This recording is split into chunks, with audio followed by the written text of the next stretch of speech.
dust. It should be enough to be getting on with. Nice to get out and about for once. Do it again sometime, I'll make a start putting this thermal plating together then. It'll take some time, mate. If you've got other things to be getting on with, I can do without you breathing down my neck. Thank you, Blackthorn.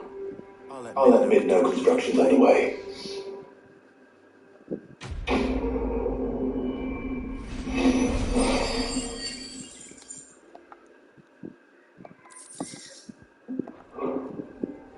Suppose we better be getting back to work too. Give us a shout if you need anything.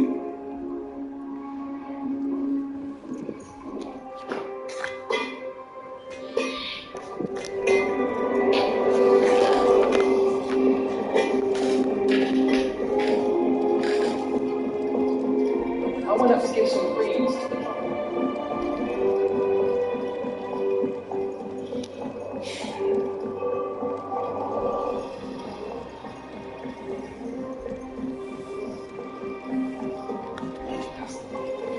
Just started reading books that don't have any pictures in. I knew it was a good idea to have Ed study alongside the children. It really stokes their competitive spirit.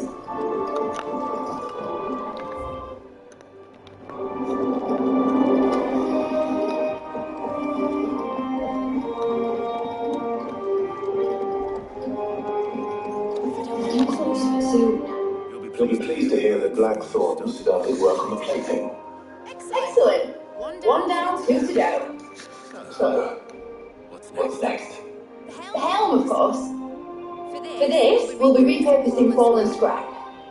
Salvage from the ruins. I thought that material was all but impossible to work. But we don't have to. Sorry. Just so happens there's one particular ruin that's broken into exactly the right shape and size pieces for what we need. What's the name back there? We'll give all details. What's the name? Right.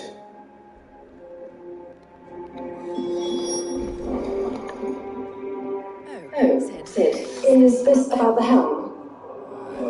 Yes. Mid said I should speak with you. That's straight plans then. Here you see the Mithril engine, in which Mithril is burned to generate heat. That heat is then harnessed to produce motive force. Excess heat is dealt with by means of the thermal displacement stack, which disperses it into the surrounding air.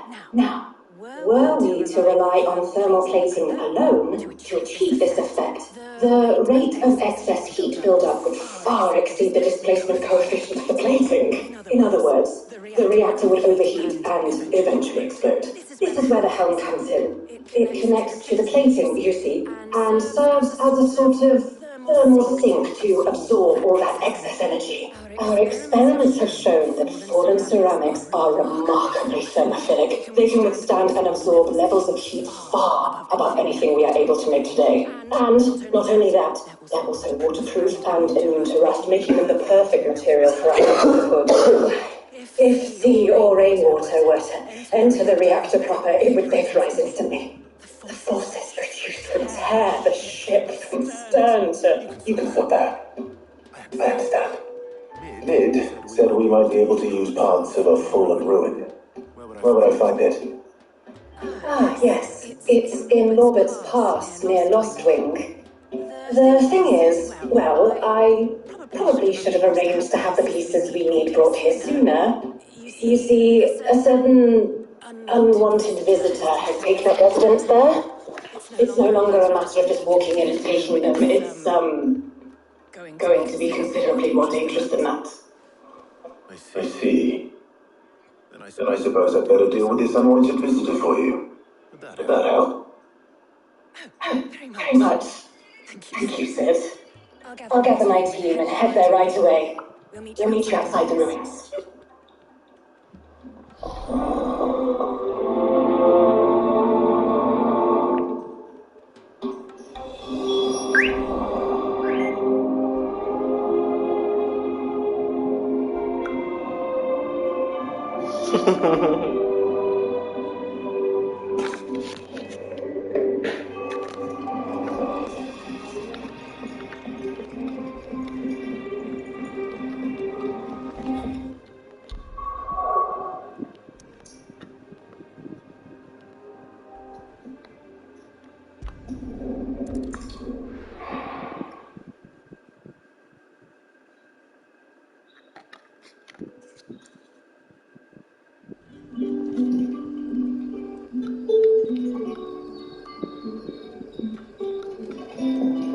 Good day to you.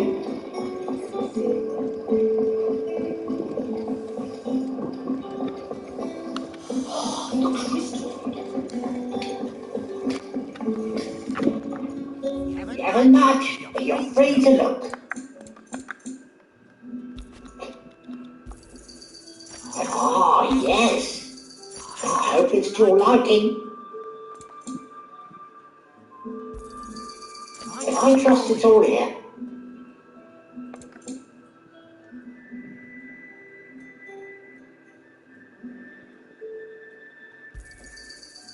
Ah, yes.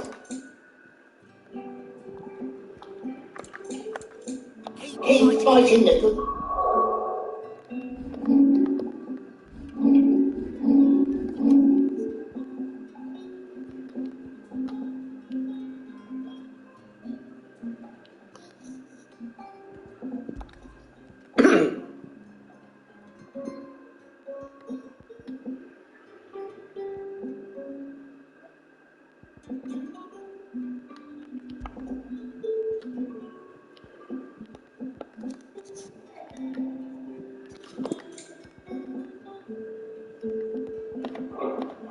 Light.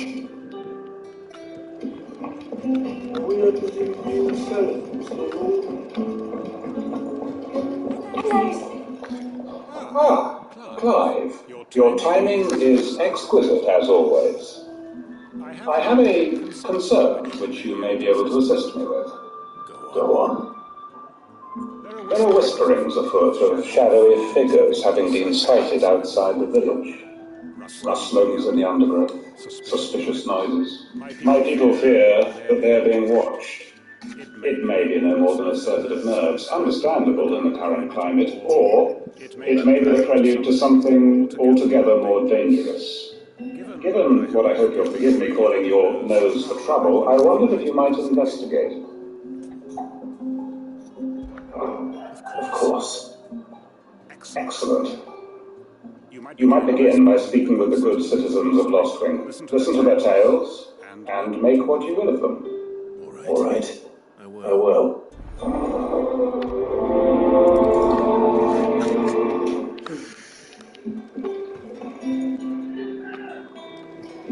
Right. Let's see what the people of the village have to say. I better find out if this is just that, or something we need to take more seriously.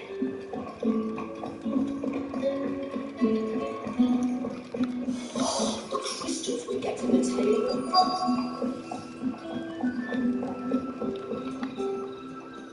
Right, sis? Something on your mind? There is actually. Can I ask you something? Quentin tells me people have mentioned shadowy figures out in the woods. Have you noticed anything unusual? Oh, that. No, sorry, I can't help you. I heard the rumours, mind, from the lads working over at the vineyard, but none of them have seen anything either. Right.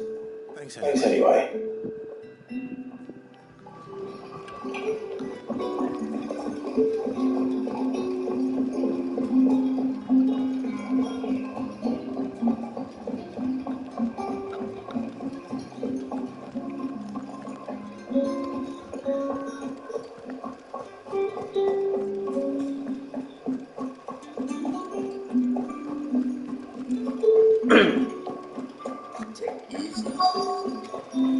There it is, the black shields that are hiding.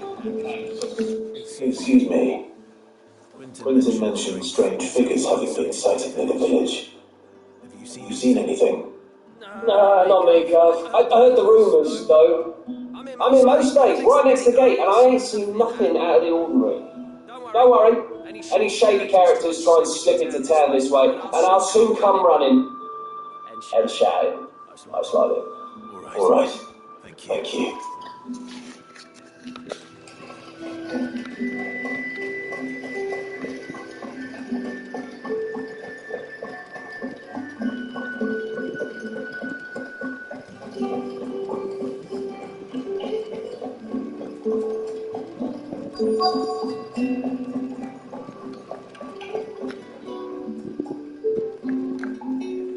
You have a moment?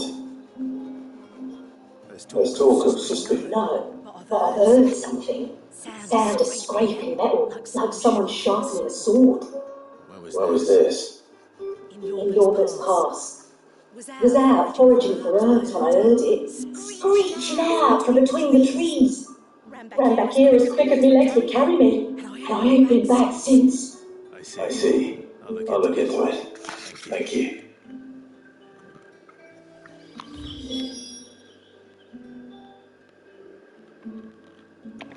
Well, seems Norbert's Pass is our best bet then. What do you say, Torgal? Shall we go and investigate?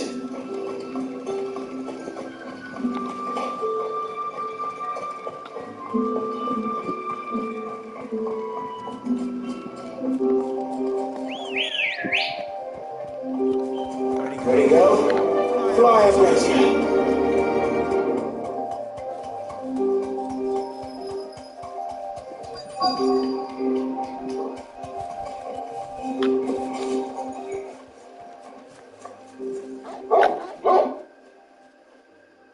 You there?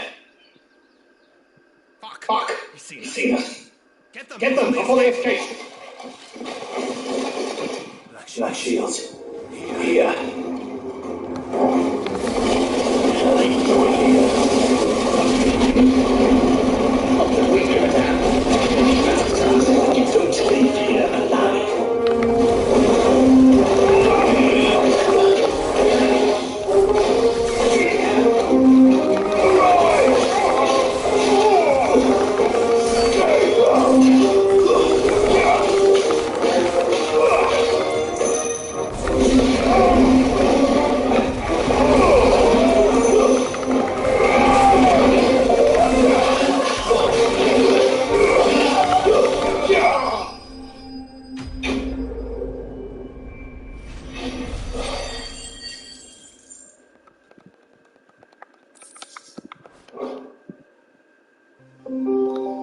Why are they here? Are they planning an attack on Lostwing? I need to warn Warrington.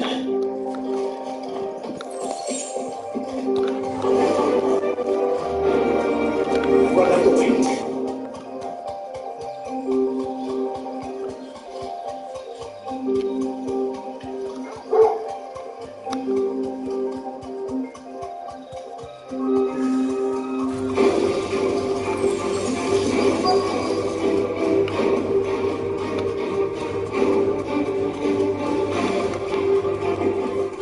Straight home now.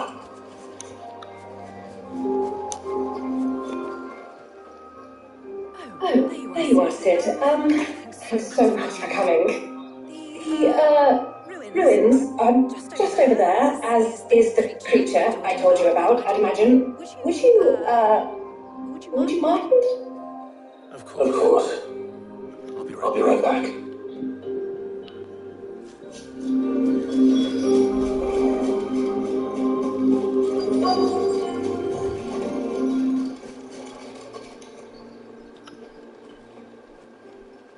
Anybody home?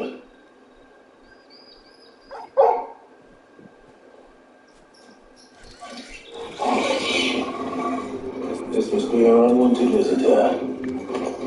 Time to go.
The things I do for you, Mid.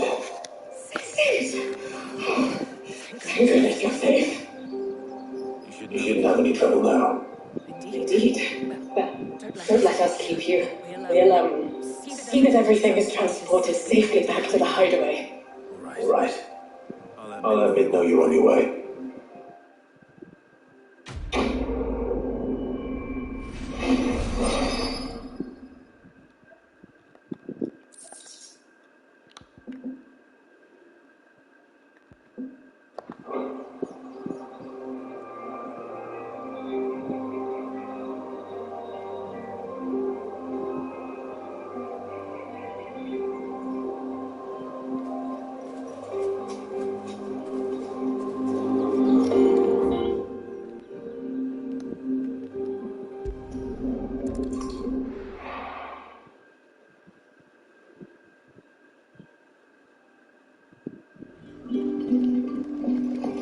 Good day to you.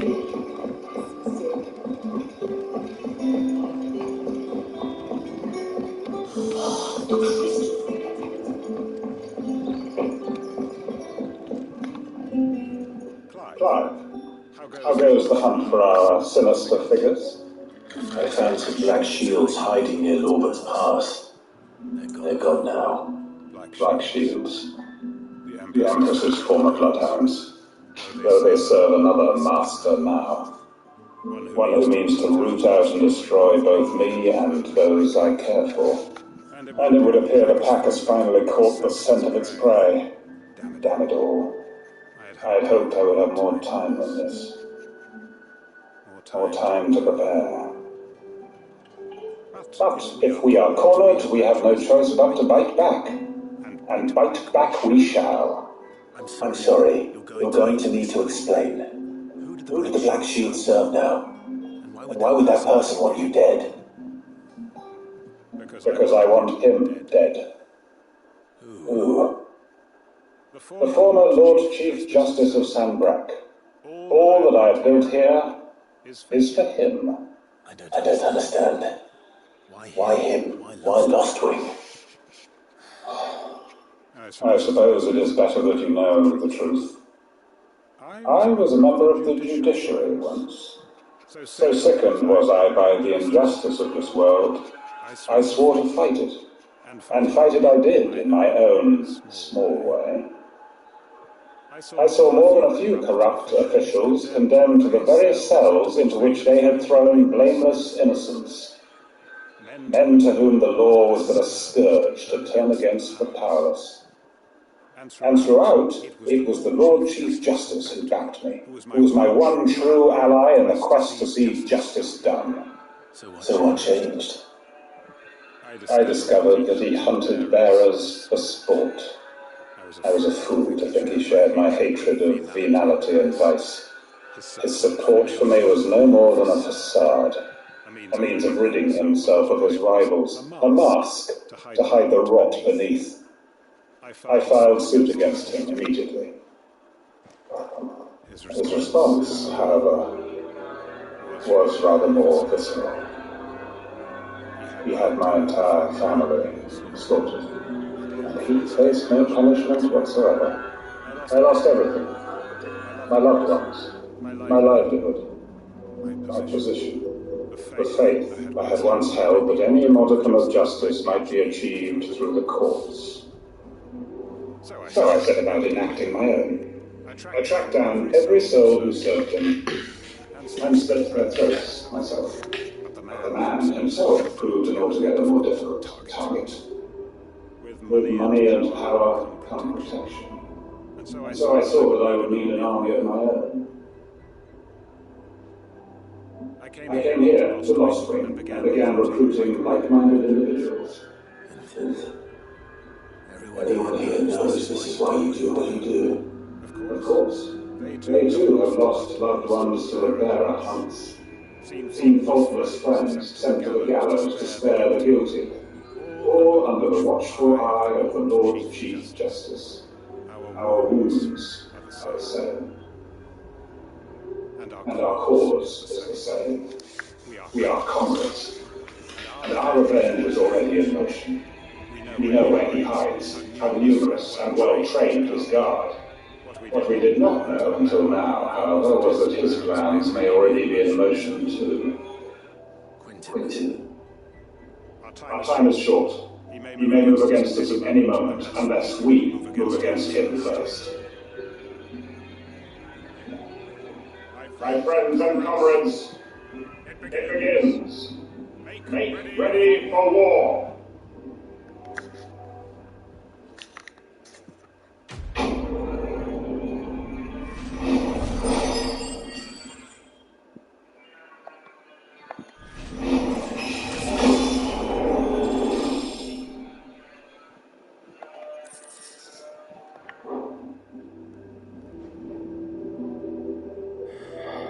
I'm not going to change his mind.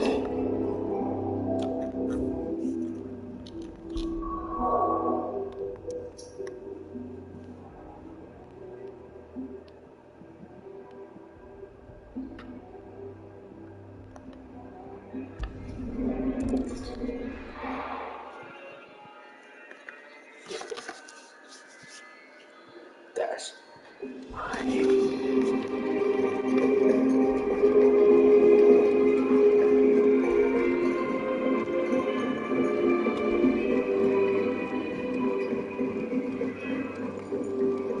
It's good to have you back. I was worried.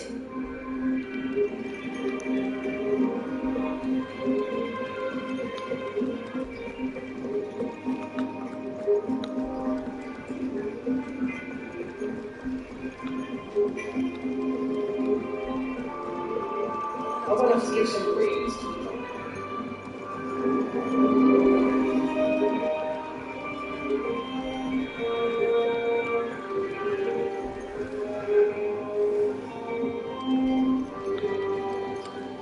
Since I started reading books, I don't have any kids yet.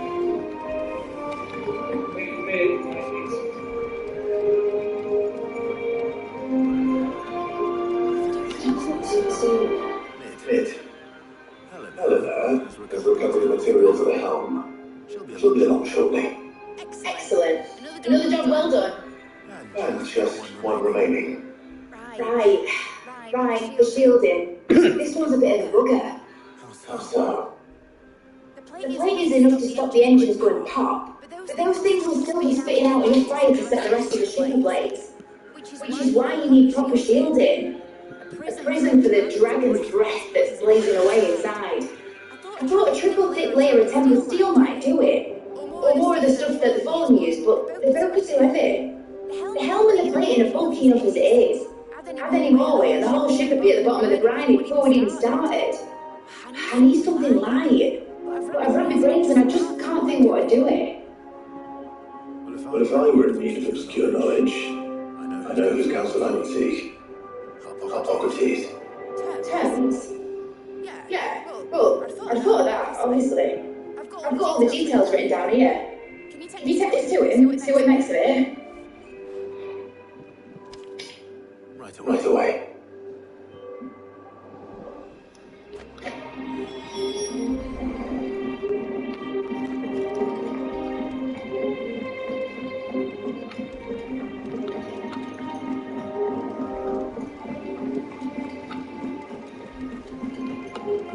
It hasn't been.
Hippocrates, do you have a moment? For you, Clive, always.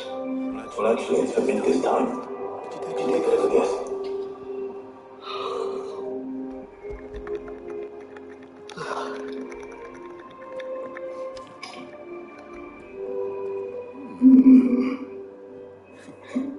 Shielding for a mithril engine. Whatever will that girl think of next? What are these notes around the edges?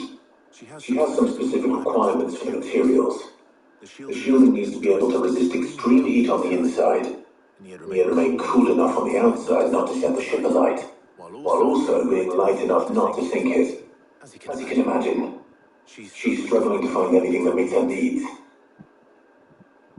I see. I wondered if you might know of a solution, or if you might be able to search the records for one. Perhaps it is not a different material she requires, but a different approach. What do you mean? Consider the lake we have made our home. Its blighted waters eat away far more quickly than fresh water or even brine, at timber and steel alike. And yet, we have made a home here from those very materials nonetheless. We have. But Bardolph must varnish every board twice over to keep it from rotting. And Obolus complains that without a constant supply of pitch. I see. Early Gregorian historians speak of a preparation known as moon dew. It is said to be able to resist even the most ferocious flames. Before the dragoons tamed the worms and wyverns of the realm, nobles would daub their castle walls with it in order to guard against dragonfire. So if we could recreate it might be applied to some material or other in order to provide the protection it requires. As to how best to apply it and to what material, perhaps Bardolph and Obolus might give assistance. I shall speak to them and see what wisdom they might have to offer. If you would be so kind as to procure the necessary ingredients, I shall discuss the specifics of how it might be most effectively put to use with our two friends. The knowledge of the past may yet prove useful to we of the modern era. Thank you, Hippocrates. Since you are asking us to help you, perhaps I should too.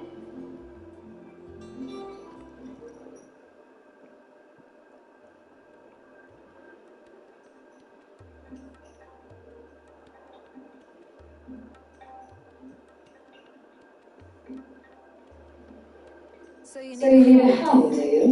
We do. I'll be heading to the market for the ingredients we need. I could use some help. That's a company too. The other can assist me in researching how best to prepare the shielding itself. Can we count on your aid? Always. Well, it's Jill's game. Thank you. I'm sure either of these fine young minds would prove indispensable in my research. I leave the decision as to who will go with whom in your capable hands, Clive.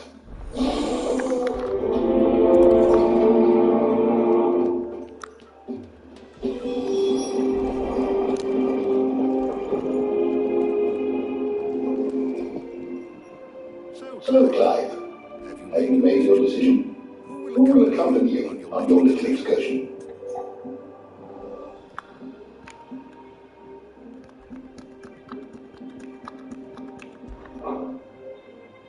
Very well. So then, what do we need to find? I have taken the liberty of preparing a list. Here. White chocobo eggs. Pepia nuts. Are you sure this list is right? Everything on here seems very edible.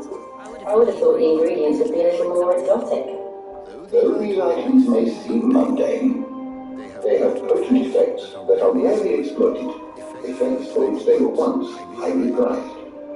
So much so, in fact, that they were harvested almost to extinction, hence the use having fallen from favour. Now, of course, they can be obtained with ease. You should be able to find everything you need at the market in Northreach. Is that so? I've been meaning to visit Northreach anyway. I'll set out now. Join me there when you're ready. I will. Until then. You two enjoy yourselves. You too, Talia.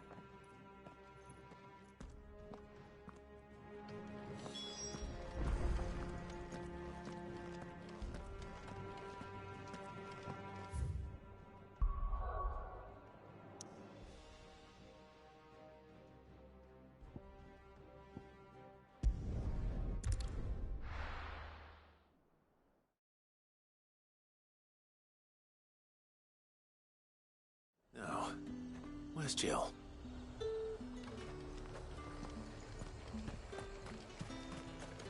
Keep them pilchards nice and chill. Do you see anything you like?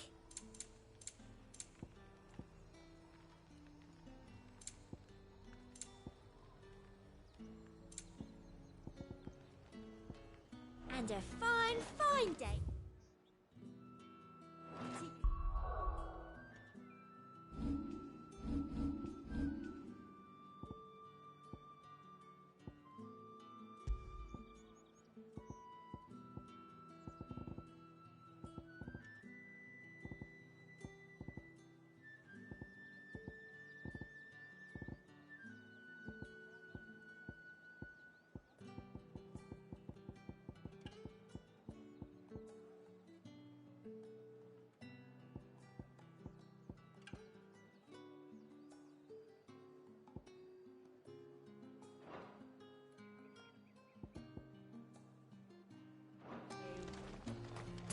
There's two. How the hell is anyone supposed to finally speak to them?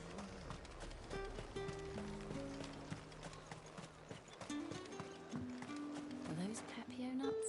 How goes the hunt for ingredients? I've only just started. I'm sure everything we need is somewhere amongst all these stalls, though. Why don't we split up and see? We'll take a couple of ingredients each. All right. What am I looking for? How about you look for the Pepio nuts and some garlic? I'll find the other things we need. We can meet by the gate when we're finished.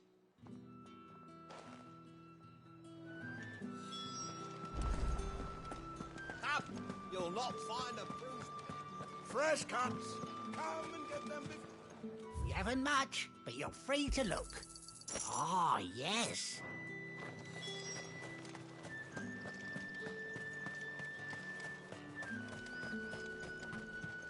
Oi, don't touch anything. Go on, take it. That's everything. Let's see how Jill's getting on.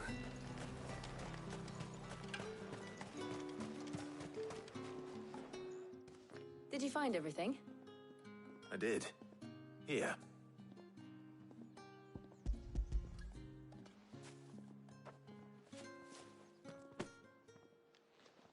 Garlic and Pepio nuts. Perfect. Now, all that remains is for Harpocrates to somehow turn all this into what Mid needs to keep her engine cool.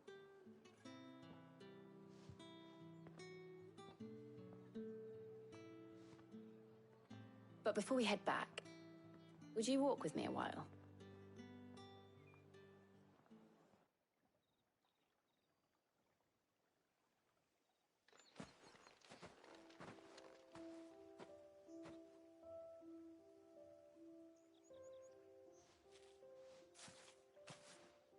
Thank you for asking me to help you today.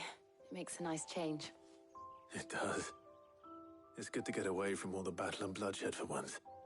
Just being here reminds me of when we were children. Do you remember?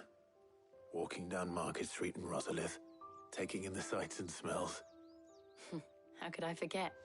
What with Torgal's antics. Remember how his nose would prick up at the scent of sausages? He'd go racing away and we'd have to go running after him. We wouldn't catch you now, would we, boy? Was there anything you wanted to buy for yourself while we're here? There was, yes. Well, sort of. Molly in the kitchens told me about a place that sells particularly good pies. Thought you might like to share one with me. I would. Thank you. And I saw some bread.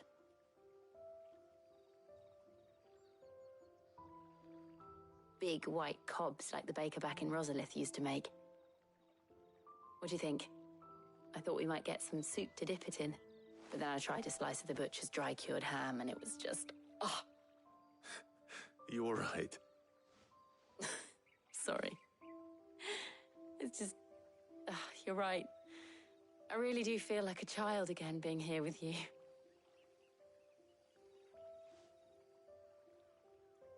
Clive. Is it wrong of me to enjoy this? No, Jill. This is how life should be.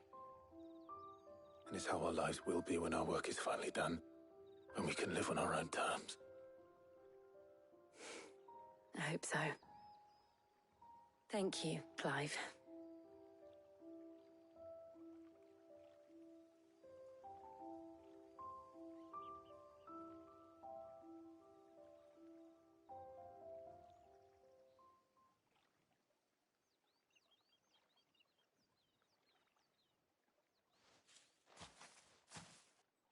Well, I suppose we better be getting back. I need to give these ingredients to Harpocrates and Talia. I'll see you at the hideaway. Take care. I will. You too.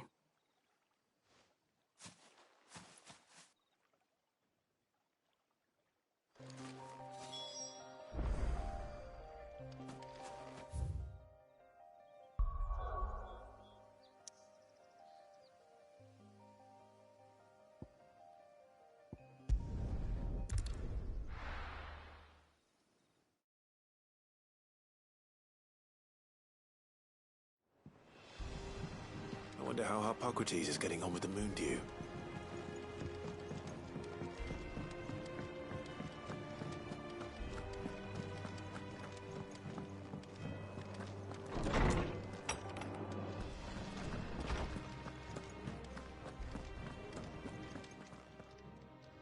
How's work on the shielding progressing, Harpocrates? Well, very well indeed. And thanks in no small part to your kind assistance. I was just explaining to Talia how we might best go about preparing the Moondew. And now that we have all the ingredients, we may begin. You can count on me. I've mixed more than a few mysterious concoctions in my time. I'm sure you have. What about the shielding itself? Work is underway, under the watchful eyes of Bardolph and Obolus. Apparently, it'll be ready soon. Thank you. All of you. Right then. Jill, would you join me in the infirmary? Many hands make light work and all that. Of course.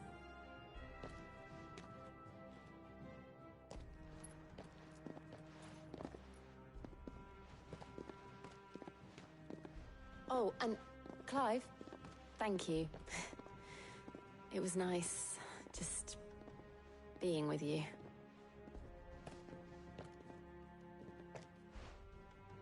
It appears our work here is almost at an end. A shame. I was enjoying playing the man of action for once. When both the shielding and the Moondew are ready, it will merely be a matter of applying the one to the other. Followed by a rigorous process of testing and retesting, of course. Perhaps someone ought to warn young Mid of that. Leave it to me. Thank you, Harpocrates.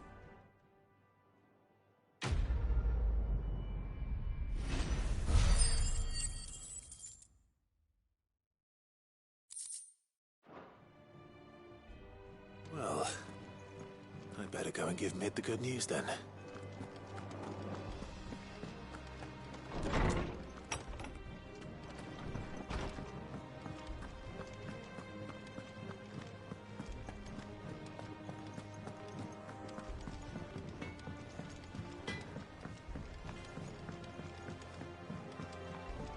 I went up to give some breeze to the chocobo.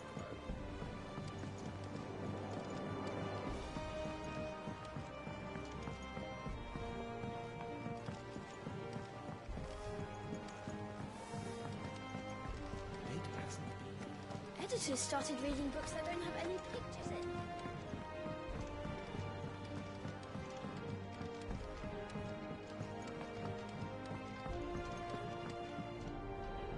Sorry to keep you waiting, Mid. But you'll be pleased to know that work on the shielding is underway. You found something for it? In a manner of speaking, Harpocrates knew of a substance that's highly resistant to heat. A coating that should provide the protection you need. He's supervising the construction and testing of the shielding as we speak. Brilliant! I knew you wouldn't let me down. Don't thank me. I'm just the errand boy. Right then, better start working out how to bolt all these bits together. To the Black Hammer!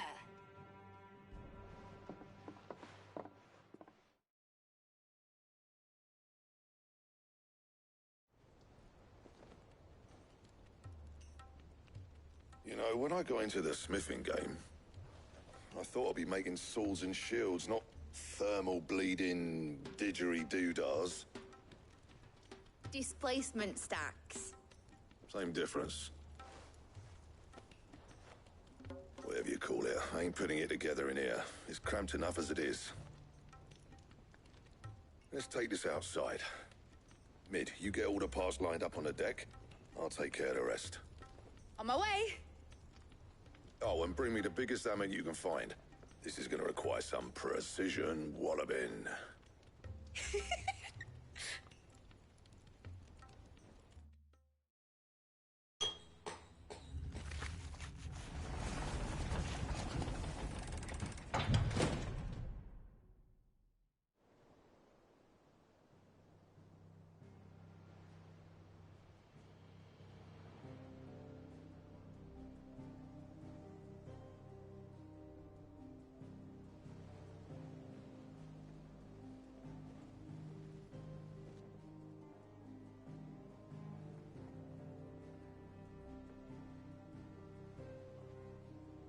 It's finished! It's finally finished!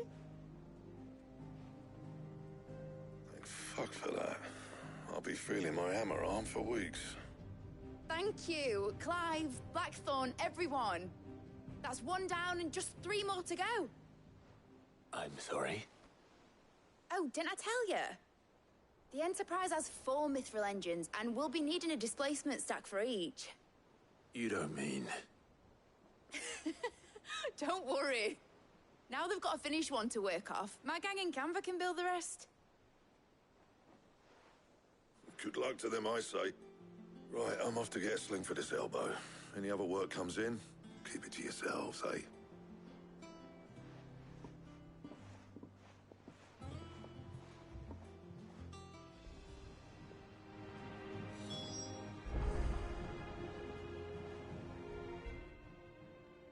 What's the matter? Nothing. Just daydreaming. Thinking about the Enterprise sailing off over the horizon to shores unknown. Searching for a land untouched by the Blight. Just like me and my dad planned. So if the worst came to the worst and every scrap of soil in the Twins turned black, we might still have a chance. That's what she was meant to be. You see, one last chance just in case we needed it. But now she's so close to being finished, I've realized I don't want her to be that.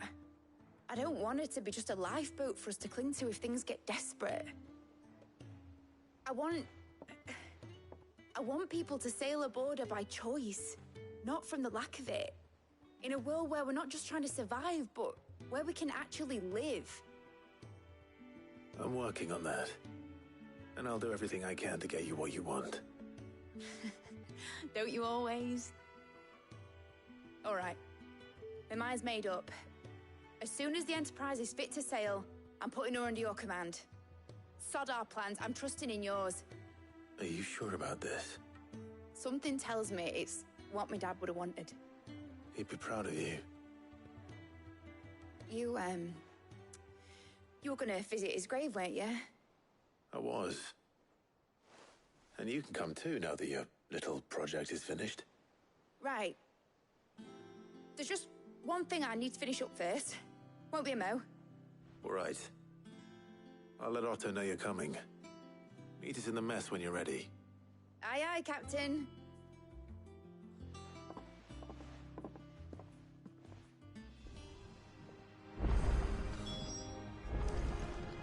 Mid told me she was building a ship.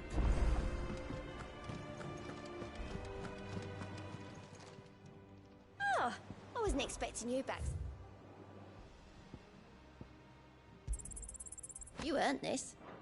Best of luck out there, Sid.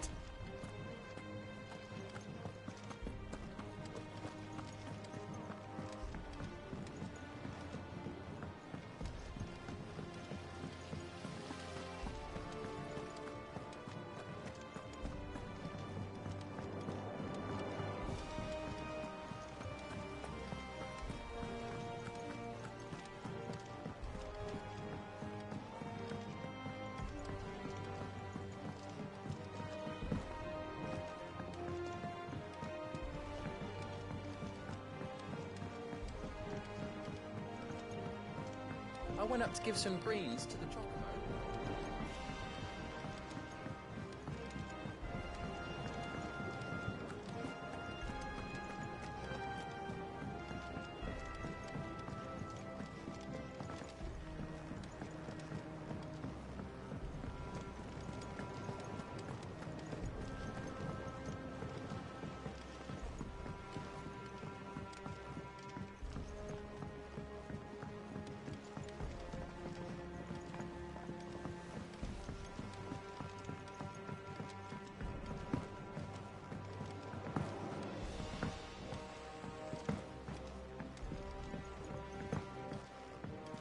Wish I could take one of our birds.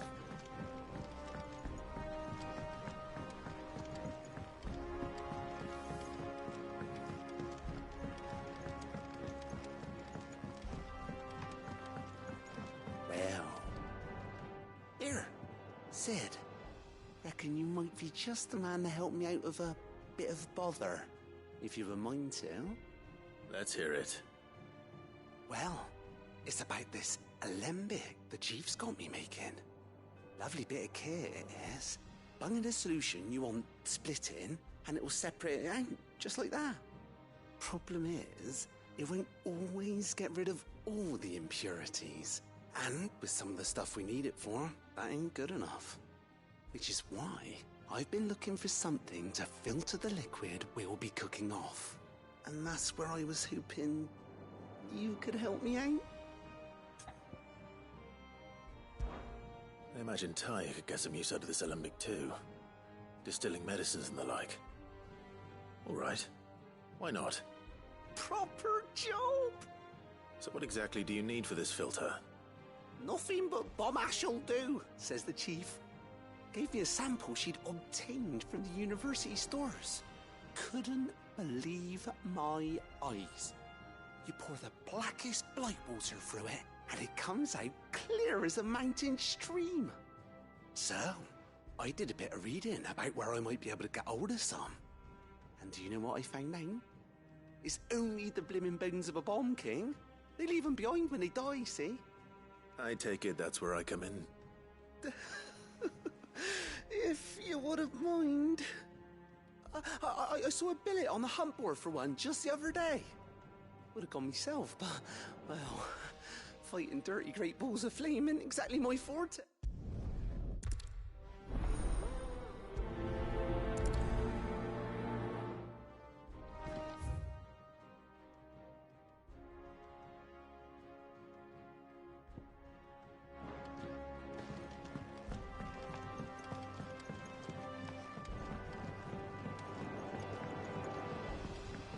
I think Mid might need some help.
Ambrosia.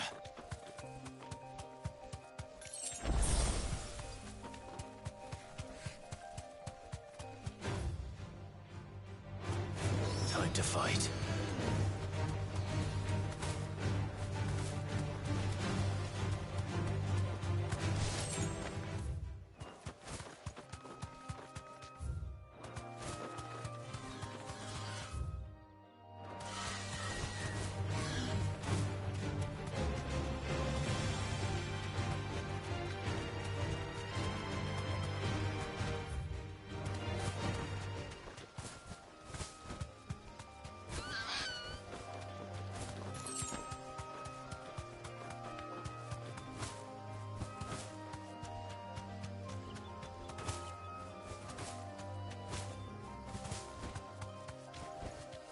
No need to ride from here.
Here. Greetings, Your Majesty.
Your reign is over. Now to collect the ash. I should probably have brought a bug. This looks... the stuff? Let's see if there's any more.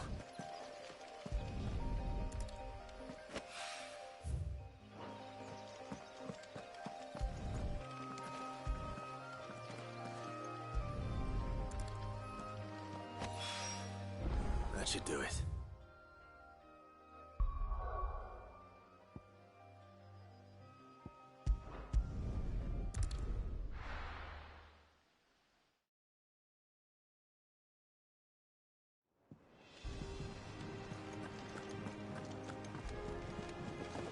Is that the thing Tomes helped?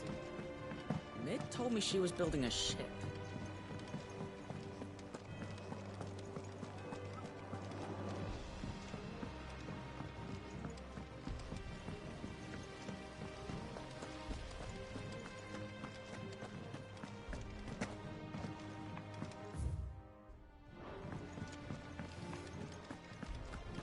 Sid might need some help.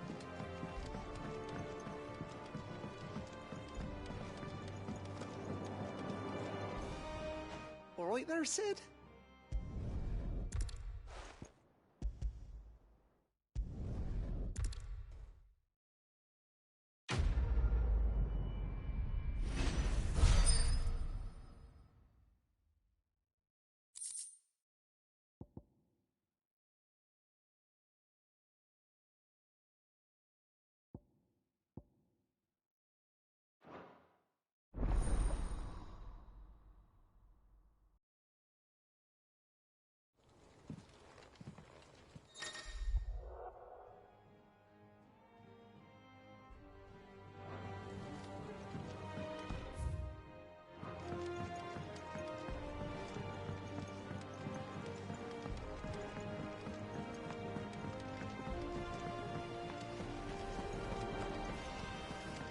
Wish I could take one of our boats.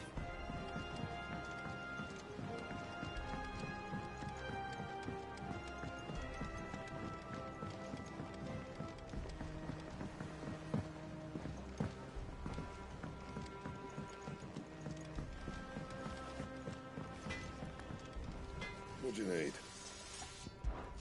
So, what'll it be? And?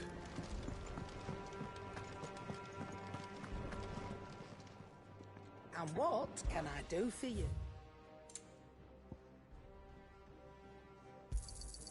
It'd better all be here. You're rubbing me blind, you know. It'd better all be here.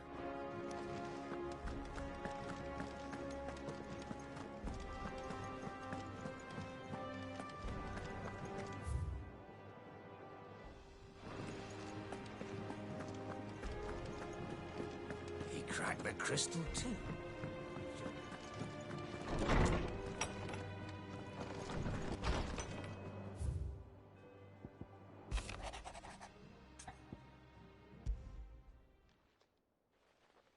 Hopefully it's nothing. But I should speak to Blackthorn just in case.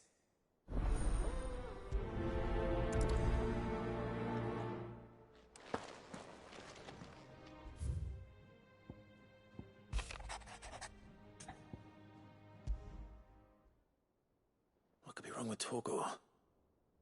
He seemed well enough when I last saw him.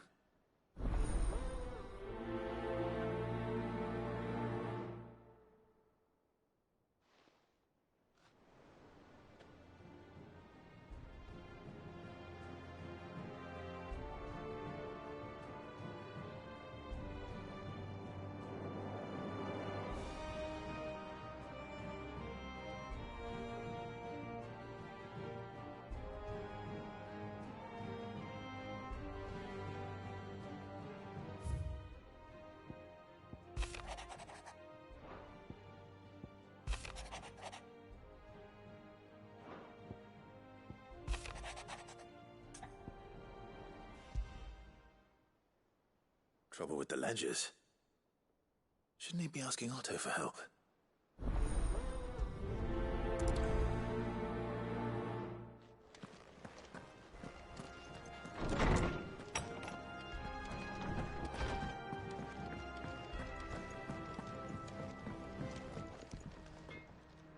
Blackthorn, do you have a moment? Not really, no. This won't take long. I just wanted to ask how you're getting on. August was worried about you, that you might still be doubting your craft, even after learning the trick of that cuirass. Is there something else weighing on your mind? Perhaps sharing your thoughts might help. That bastard's like a dog with a bone. Still, you've got a keen eye, I'll give him that. He's just, well, Karen showed me something. Something I've never seen before. And that was? A sword. An odd-looking thing with a single-edged blade. The metal itself wasn't anything to write home about, but fuck me. The edge on it. You could slice a man clean in two with a weapon like that, and he'd be halfway home before he even realised he'd been cut. So that's what's troubling you? Nah. Not troubling me exactly. More distracting. Can't stop thinking, how do you get an edge that sharp? It's driving me mad. And if you knew how to do it, we could arm the curse breakers with even better blades. That's about the size of it, yeah. I'll see what I can find out. Sharper swords are always welcome. And we can't have our master blacksmith being distracted. You're a soft touch, you know that. But I can't say I'm not grateful for it. Good luck, eh? Thank you. Let's see what Karen knows about this sword.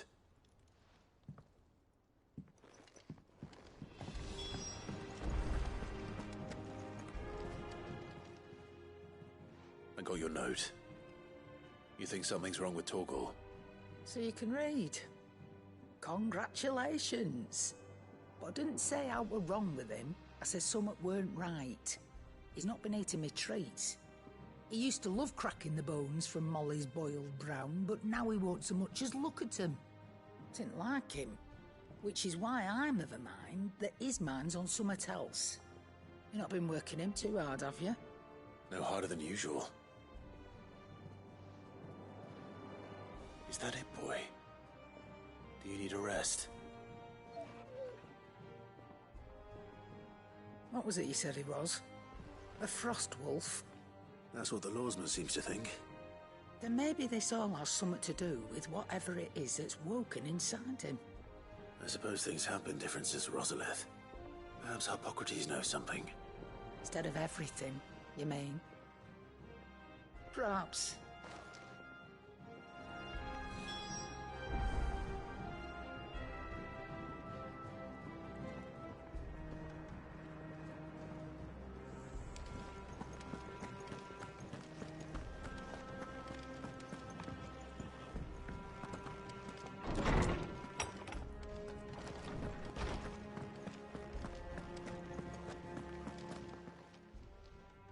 Lawsman, I need to ask you about Torgal.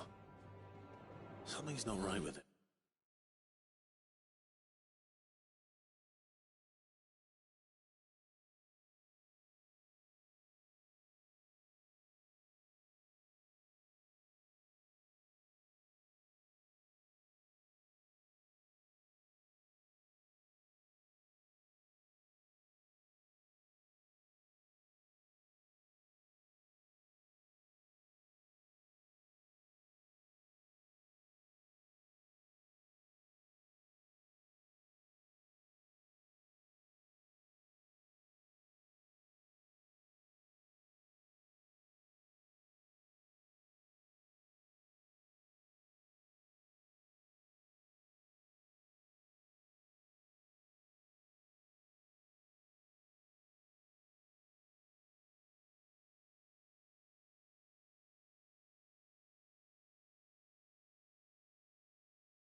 He isn't ill, is he? I don't think so. But according to Lady Karen, he seems to have lost his appetite, which is certainly a new development. She says he's hardly been touching his bones of late, and she believes it may have something to do with what happened at Rosalith Castle. I rather think she might be right, though not about his appetite. All canids are instinctively inclined to crack open bones for the rich marrow that resides within, and I see no reason why a frostwolf should be any different. Accordingly, I suspect it is not a lack of appetite that afflicts Torkel, but a surfeit of it. If we assume that his newfound magics require additional nourishment to sustain, it may well be that the bones Lady Karen is accustomed to providing are no longer sufficient. Frostwolves, after all, habitually prey upon far larger animals, whose bones may yield altogether different nutrients. As to where one might find a suitable substitute, some antelopes that graze the meadows of eastern Rosaria have been known to grow to a size more than double that of their lesser cousins. I don't recall ever seeing any that large. And little wonder. The oldest and largest such creatures rarely leave the safety of the highlands for fear of predators. The last elder antelope sighting I recall hearing about took place near Cressida, and that was long before the village was abandoned. Even so, it seems like a good place to start. Good hunting, Clive.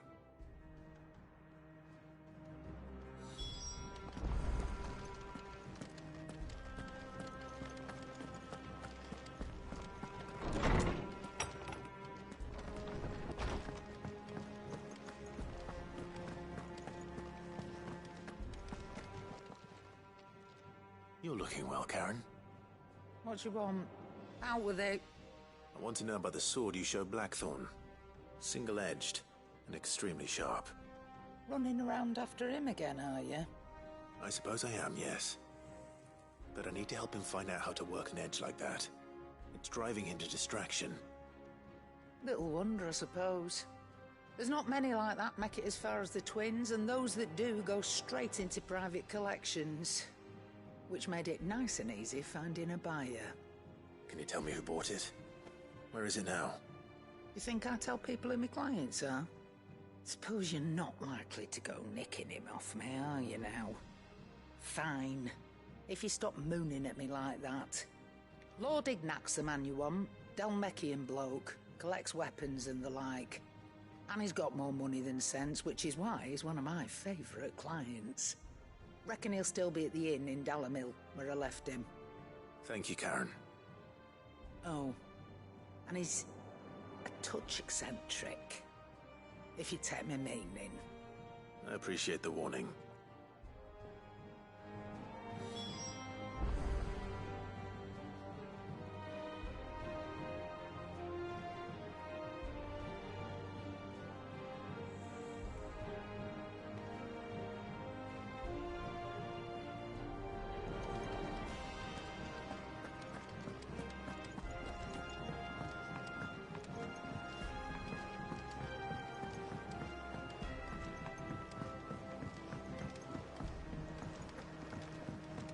Mid told me she was building a ship.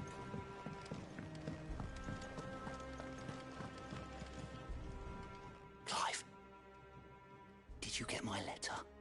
That's why I'm here. Shh. Otto won't be listening. Is this better? A little. Listen, I've some bad news. It turns out the Hideaway may be slightly behind in its payment to certain lenders, and it may be my fault, but I swear to the goddess, I thought I had the numbers square. Sadly, that square turned out to be more of a circle. 0, you might say. I can straighten it out, I swear, but it's going to take some time. And I'm gonna need help keeping it from Otto. Bit late for that, I'd say. There you are! What a surprise! So let me get this straight. You forget to pay our lenders what they're due, and instead of coming straight to me, You get Clive to come to you. And I hope he'll dig you out of the hole you've dug for yourself. Clive, the man in charge of the place you've been cheerfully trying to bankrupt. And you thought this was a cunning plan. Why? Well, who needs paying? Oh, just Martha. And the dame. And, well, Lady Karen. But only 500 talents. We owe 3 of our most trusted friends 5 million gil. Each. 5 million each. They lent us the bulk of the money we used to rebuild the hideaway, you see, and, well, I must have made some sort of oversight. Those ledgers were my responsibility, and it was my decision to entrust them to you. This is my fault. Do we have that much to hand? I can always ask my uncle. No, we don't. And no, you won't. We've lightened Lord Rosfield's purse enough. After the king's ransom we had off him, he deserves better than to see our begging bowl. Besides, we'll need to learn to stand on our own if we're gonna make this work. All right. But that doesn't mean you have to shoulder the burden yourself. Is there anything I can do to help? There might be. How'd you fancy taking these to Martha and the dame? Rocks. Rocks, he says. Worth 1,000 talents apiece, these are. A little something Sid and I set aside for when times got lean. And I reckon 15 million in overdue debt probably qualifies. I just hope our associates' eyes are a bit more discerning than yours. I'm sure there will be. Should be me making the rounds, really. But you know how it is with this place. Orders to bark, arses to wipe, and all that. I know. Which is why I don't mind going in your place. Go. Do you know why I only gave Master Clive here 2 star rubies?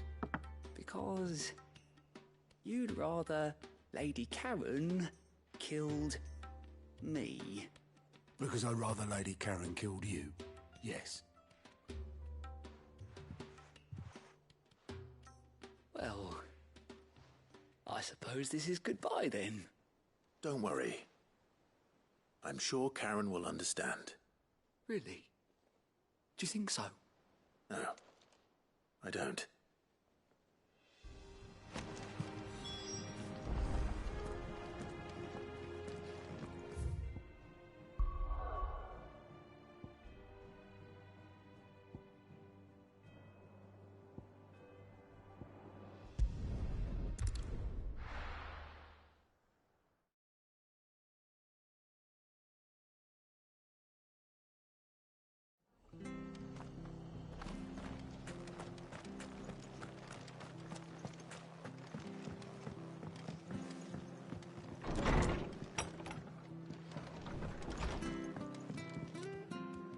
Clive, we weren't expecting you. I wasn't expecting to be here, but it seems we still owe you a considerable amount of coin for your help with our rebuilding efforts. And though I doubt it's what you were expecting, we were hoping you'd take this as payment.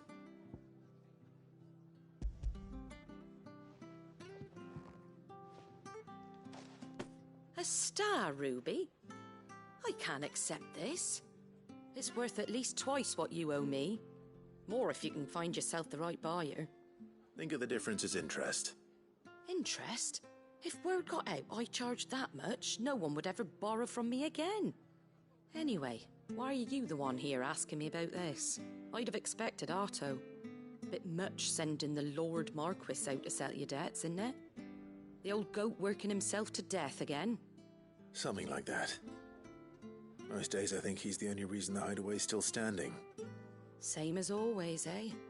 Back when the place was nothing but a twinkle in the eye of a recently retired Lord Commander, word is he was the first one Sid reached out to. Probably knew that without his strong arm and level head, the idea would never get off the ground. Sid may have been the face of the hideaway, but Otto's always been the backbone. And when Sid passed away, we were all worried that would be the end of it. that Otto would just give up. His death was hard on everyone. But it must have hit Otto hardest of all. But he didn't give up, did he? Quite the opposite, in fact. If I recall, he was the one who nominated you as Sid's replacement, and rallied the rest around you. I reckon what he saw in Sid, he saw in you too. And don't we all? Doesn't hurt that you're half as stubborn and twice as handsome, neither. That, and you keep good company. I suppose I do.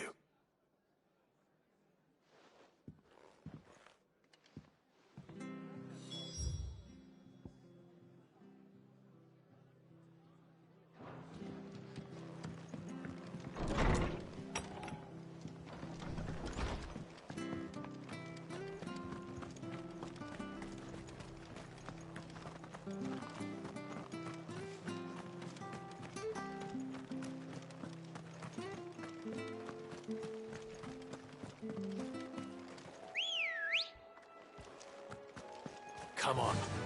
Yeah!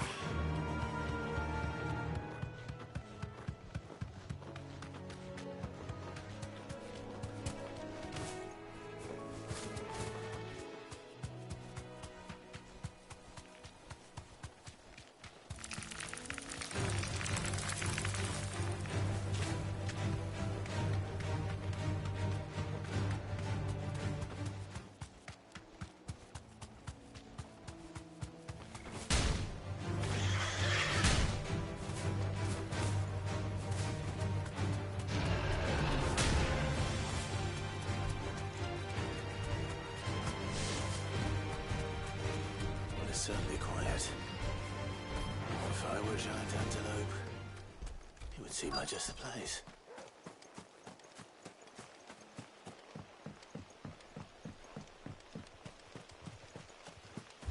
I doubt we'll find one bigger than that. Hungry, Torgal?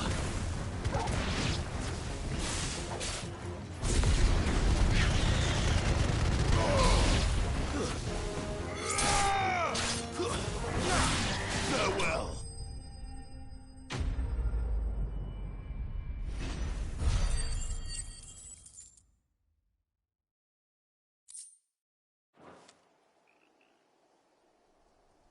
Now.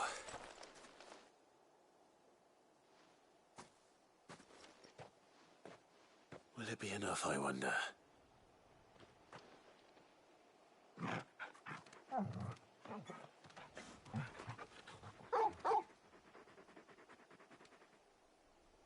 I say that answers my question. Which means we owe the lawsmen our thanks. You're just a big puppy, aren't you?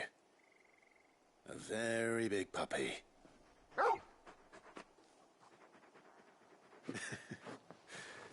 You do know you can take that with you, Torgal. Lady Karen will be relieved to hear you've got your appetite back. Come on, boy.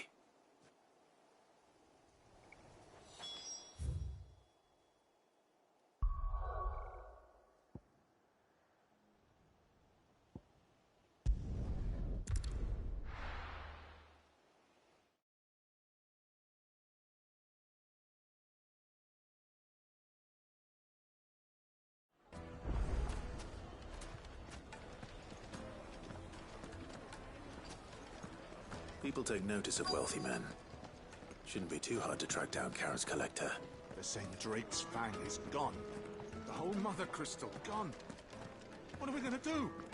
Calm yourself.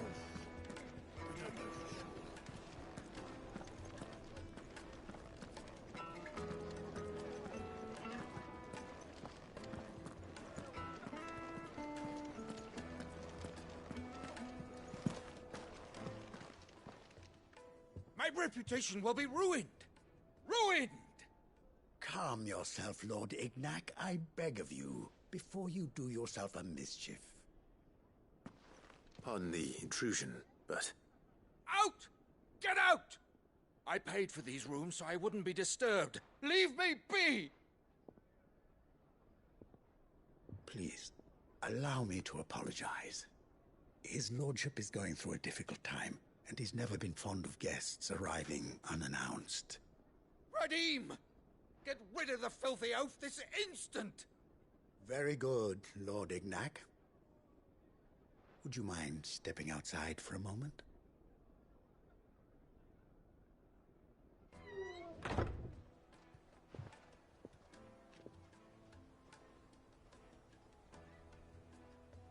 I'm sorry if I've caused you any trouble. That? No. That's just how his lordship is. Though the morning's events have left him somewhat fractious. He has been dispossessed of his luggage, you see. The thieves also made away with a considerable amount of coin. Coin the innkeeper will soon be keen to collect. I don't suppose a certain blade was among the stolen items. A single-edged sword. It was purchased from a merchant friend of mine. Ah, you know Lady Karen. Yes, I'm afraid it was. Then I'll retrieve Lord Ignac's luggage. But I have one condition. You have but to state it. You are welcome to anything that is within my power to grant. I want an audience with Lord Ignac. A few minutes should be enough. Then I'll be on my way. A condition I would be a fool to refuse. Of course, you shall have your audience. I don't suppose you saw where the thieves went? I did not, no. Though some discreet inquiries made on his lordship's behalf mean that I know where you might find them. The bandit's bed. Every ill-gotten coin in Dalimil is said to pass through that disreputable corner of the Val Croix. And that's where I'm heading. I shall speak to Lord Ignac in your absence, and arrange for an audience upon your triumphant return. That will be very kind of you. Farewell, and best of luck.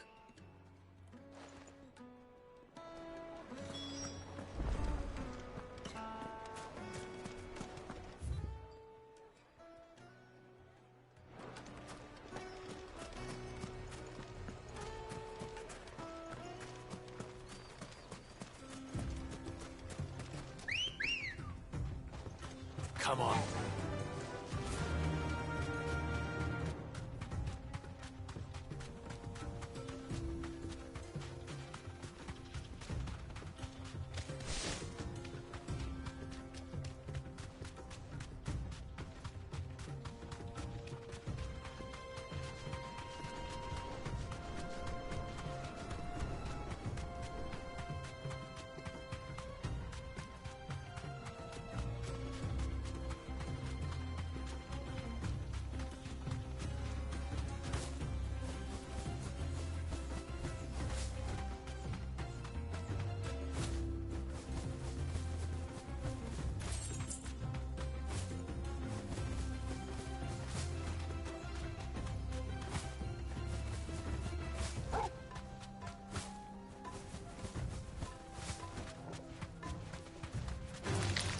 Time to fight.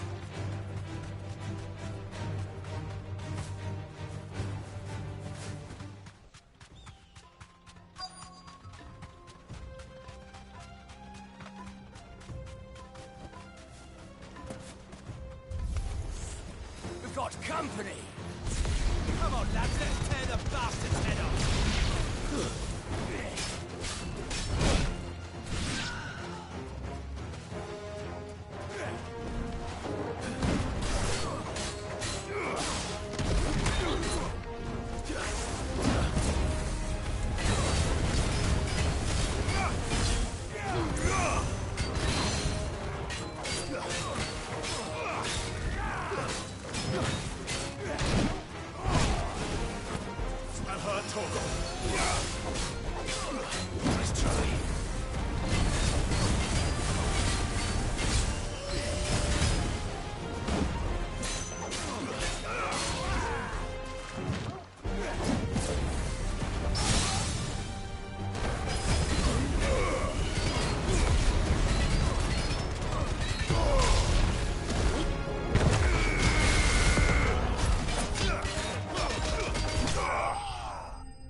This must be Ignac's luggage.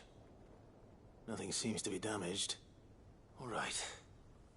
Let's get it back to Dalamil.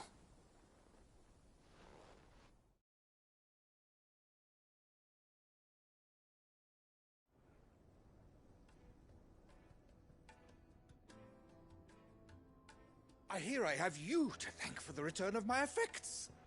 What shall I call you, my good man? Wyvern. Glad to make your acquaintance.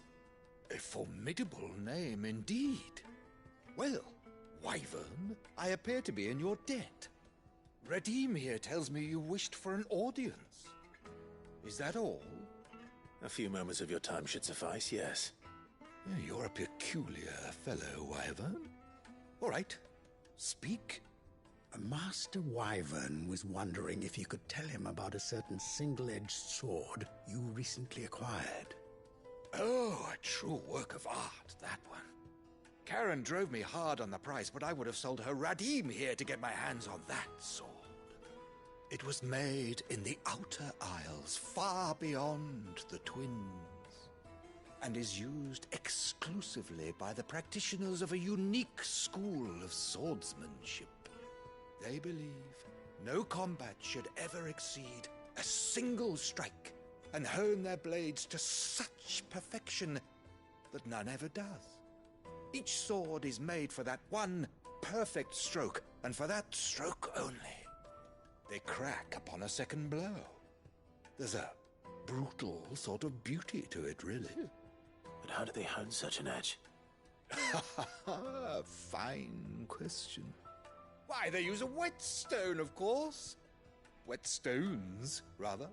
A whole array of them, ranging from the coarse to the fine. 10,000 licks with the sharpening stone, then 10,000 more.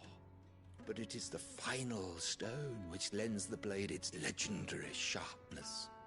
A mineral quite foreign to this great realm of ours. And that is the key. The secret ingredient. Wyvern, it occurs to me that my little lecture is hardly equal to services rendered. Take this, together with my regards. The very stone of which I spoke, far rarer among collectors than even the blade itself, and a far more fitting payment. Thank you. Pardon the intrusion, my lordship. However, it is long past time we prepared ourselves to depart. So it is. I am locked in bitter competition with a rival collector of curiosities.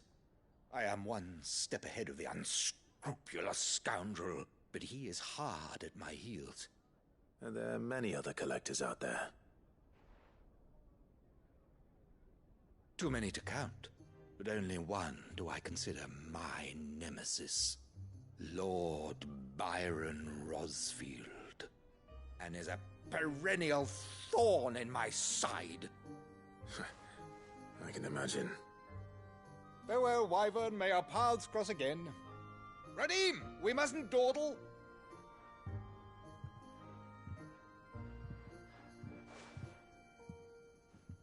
I think his lordship is rather taken with you, Master Wyvern. Thank you again for your assistance. Coming, my lordship. I'll be right there.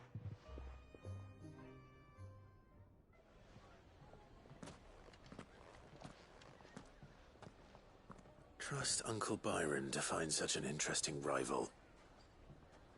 Now, let's see what Blackthorn makes of this whetstone, shall we?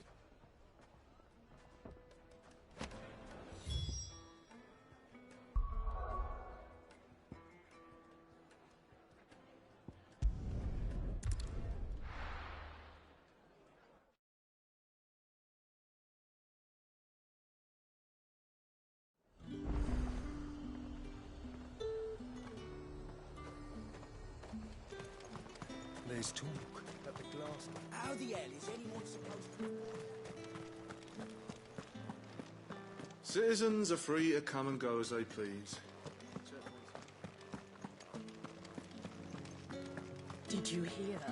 The gates to heaven. I want to see. What am I going to do without Sweetwater and Oil of Talc? down from the Dominion's parfum. Milady, I come bearing gifts. Gifts? Whatever is the occasion.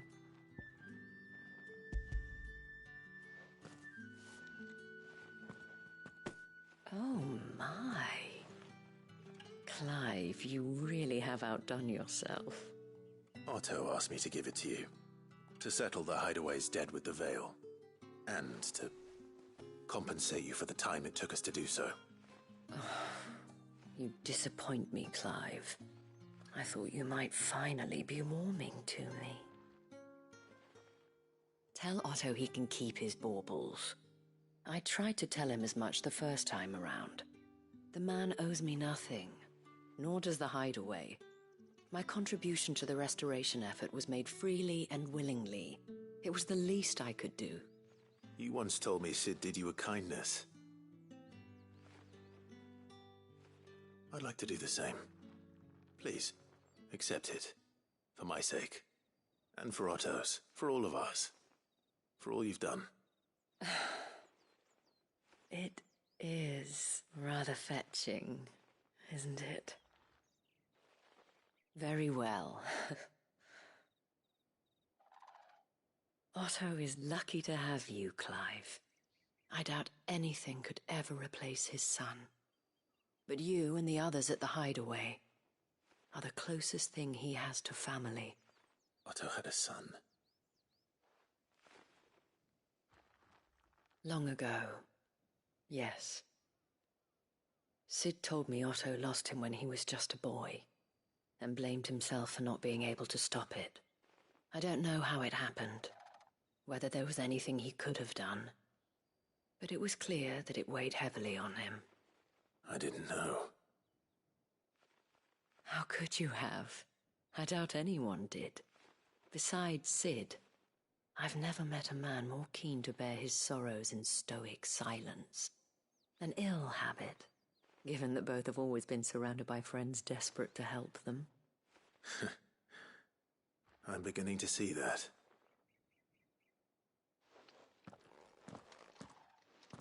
Go will want to know the stones were delivered. If he's still with us.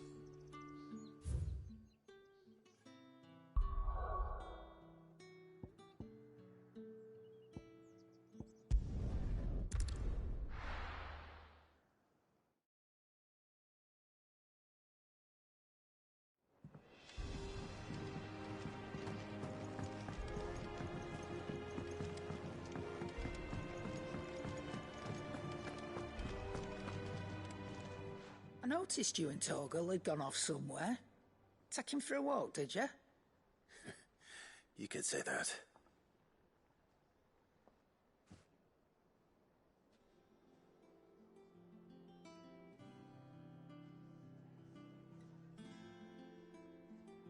So, Molly's leftovers weren't good enough, eh? That'll teach me for treating you like you're still a pup. All right, no need to shout. Now we know what you're after, I can see about getting some in. Speaking of which, I brought one for later. Can I leave it with you?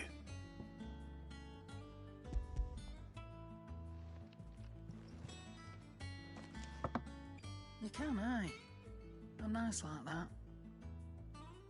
In return, you can thank Tomes for me. The bloody know-it-all. I was just on my way to see him.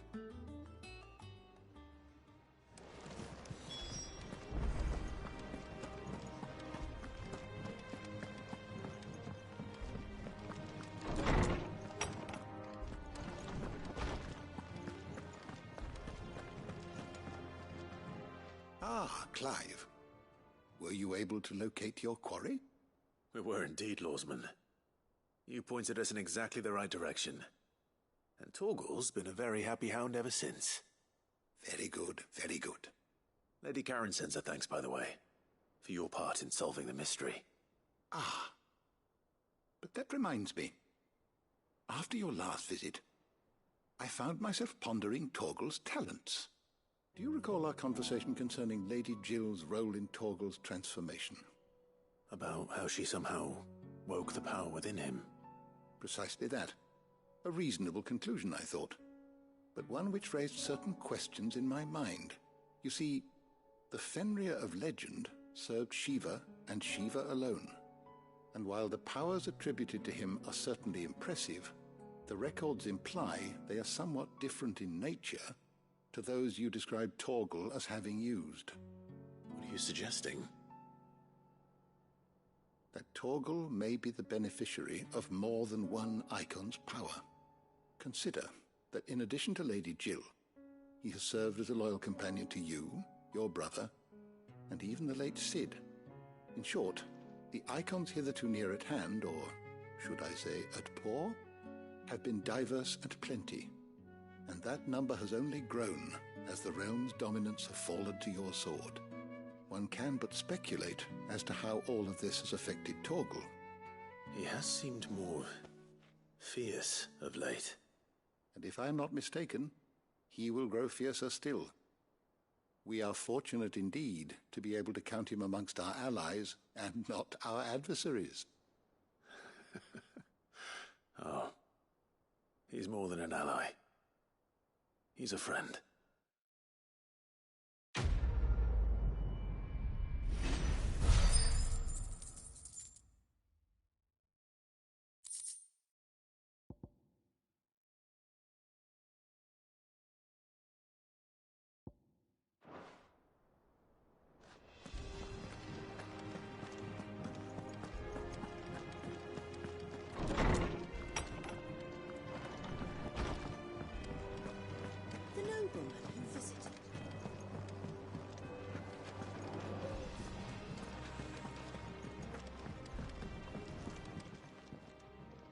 Sorry for the wait, but hopefully he'll agree it was worth it.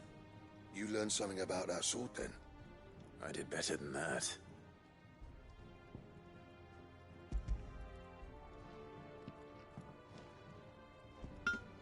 A whetstone? Yes, but not one you'll find anywhere in Valisthea.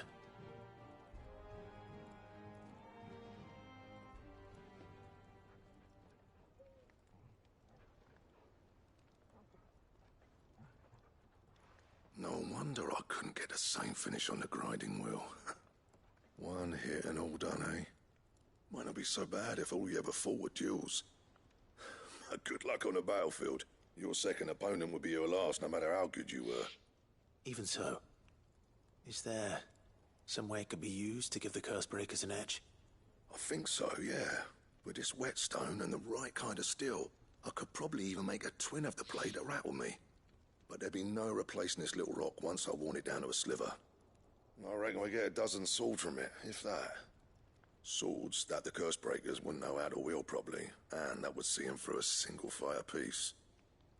Nah, no point trying to copy that thing. Be about as much use as a wax anvil.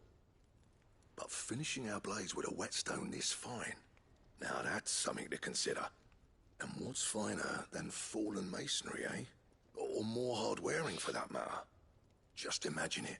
Good Valisthean steel with an edge as sharp as any found in the Outer Isles. I won't make a copy, nah. I'll make something much better. I'm sure the Cursebreakers will be delighted. Just don't push yourself too hard. Don't you worry about me, Sunshine. I've been working day and night since I was half your age, and I'll still be here when you're long gone. Hey, thanks, Clive. I mean it. I owe you one, August too. It's good to know someone's looking out for me. He'll be happy to hear you said that. And I'll see that my debt to you's paid. First new blade I make's got your name on it. You come and find me when you've got the materials. All right. I will.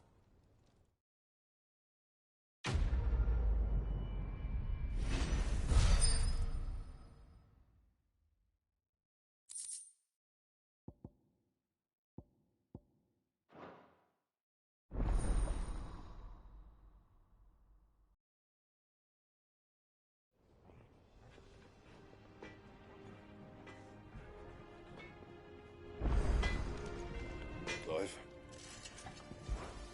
What's that for you, dear?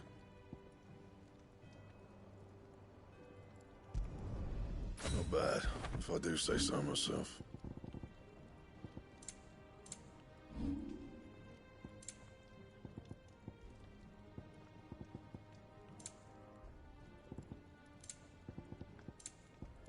That it? Fine.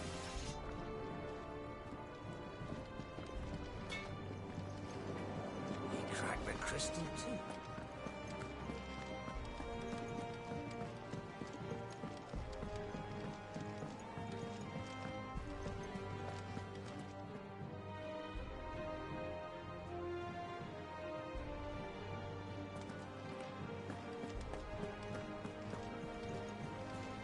Is that the thing Tomes helped?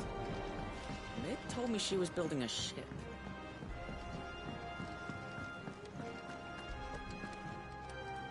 Goat. Still alive, I see. So Lady Karen accepted the ruby. Ah, about that. I tried my best, but she was just too stubborn to take it. She threw it right back in my face, in fact, and told me I could stick my stupid stone where the sun don't shine. Karen refused payment. I hope it wasn't something I said. I'm sure you were as tactful as ever. Let me see what I can do. Oh, wonderful. I hope you have better luck than I did.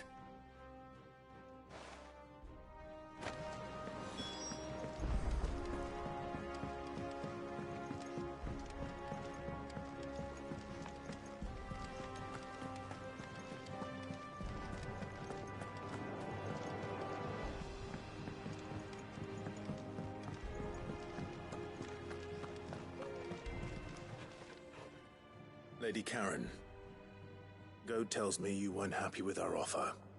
Would you prefer the debt was repaid in coin? What debt? I don't recall lending any of you lot me hard-earned gil. I may have tossed a talent or two in the Hideaway's coffers, but those were donations, and you can hardly call it charity if you go asking for it back. Of course not. But one good turn deserves another. And our circumstances have changed. Surely you wouldn't shun the gratitude of a pauper who happened to have become a prince. Oh, so you're a prince now, are you? Fine. But I'm selling it and taking what I'm owed, then you're getting the rest whether you like it or not.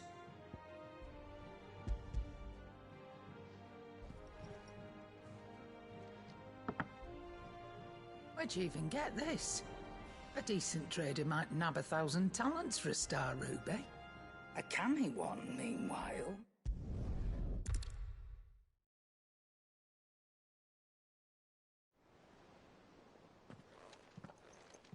I hear you ended up delivering all 3 stones. Thanks to this lump. I sometimes wonder what I pay you for. Speaking of which, I still haven't been paid last month's wages. Oh! So you remember what's owed to you, then? Get your ass behind that disc of yours and don't get up before those ledgers are square. Right away.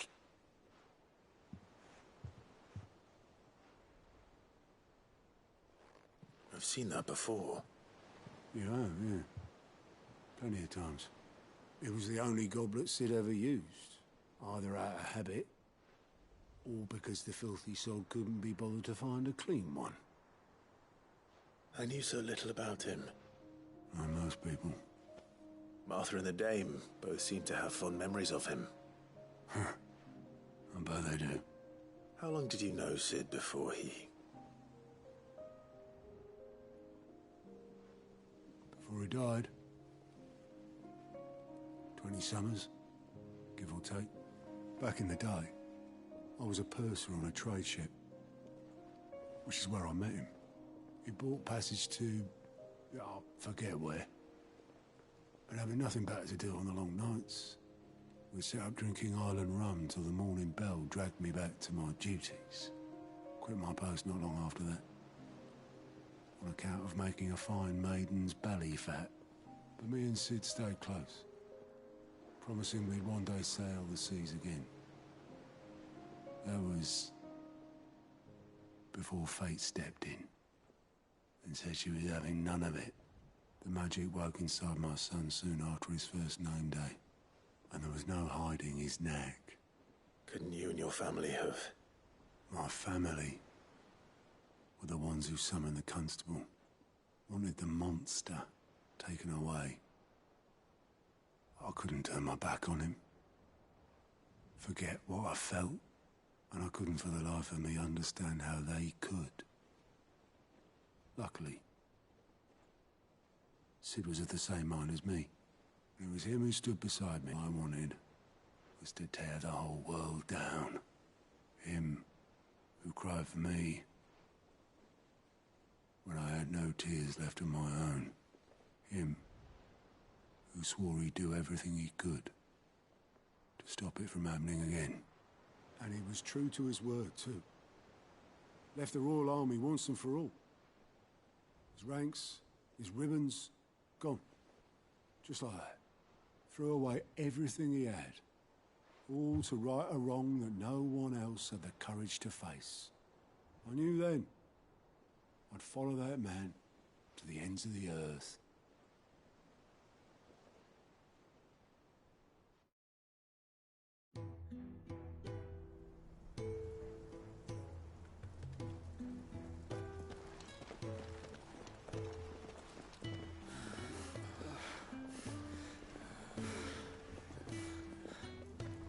He was always too clever for his own good, was Sid.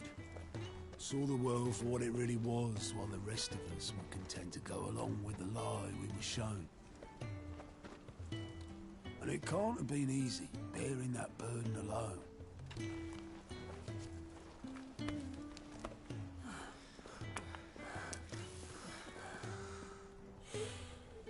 But he didn't let it stop him. He never lost faith in what he believed was right. And that gave us faith in him. Faith he'd steer us true. So I swore to myself that I'd always be right behind him, ready to catch the stubborn sod, if ever he should fall.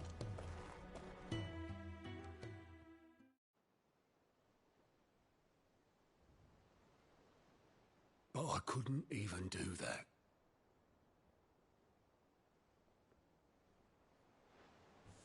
Ignore me. Just the ramblings of a tired old man. Leave that lot. I'll tidy it up in a bit.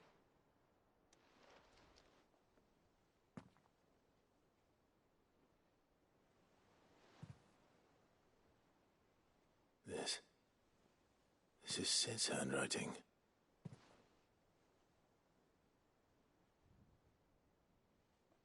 Dear Otto.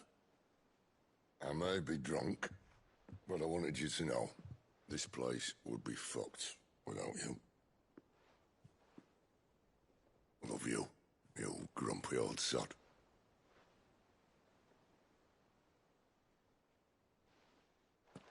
This note. Hmm?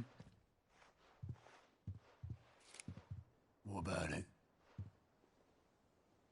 Sid was right. Without you, we'd all be lost.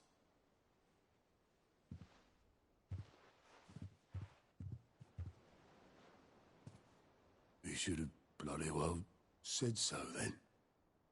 Just once. Before he went. But then, why would he? Him, or anyone?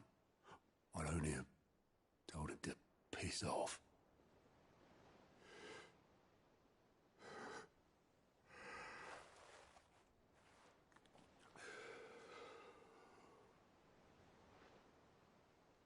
You're wrong, though. Both of you. It was never just me keeping the hideaway afloat. It was all of us.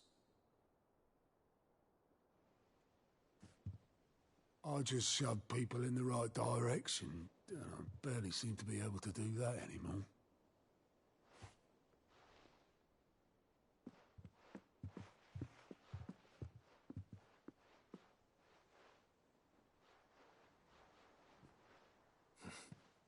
Would you rather go at the helm? Well, maybe I've got a few more years left in me. I'm going to hold you to that, Otto. Before you go, Sid would have wanted you to have this. but that's... This'll do me just fine.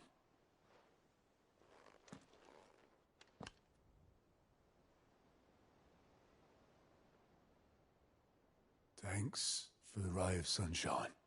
I'll see if I can't pay you back. Already have.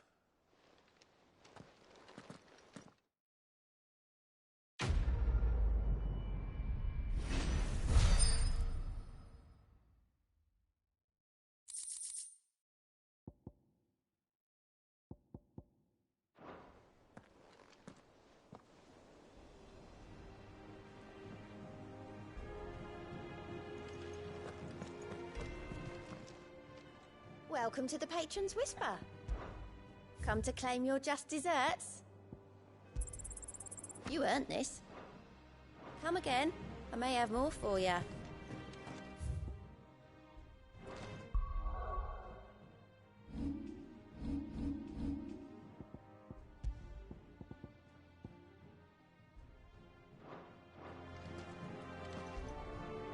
All right, Clive. Astrix. We'd finished sending half the hideaway traipsing across the twins, has she? I swear, that girl'd do anything to put off visiting her old dad's grave. No excuses now, though, eh? Not quite. She said there was one final thing she had to take care of. I'm sure she'll be finished soon enough. She said that? In those words? She did, yes. Clive? Were you born yesterday or something? There is no thing. She'll probably be halfway to Canva by now. Mid. I might still be able to catch her.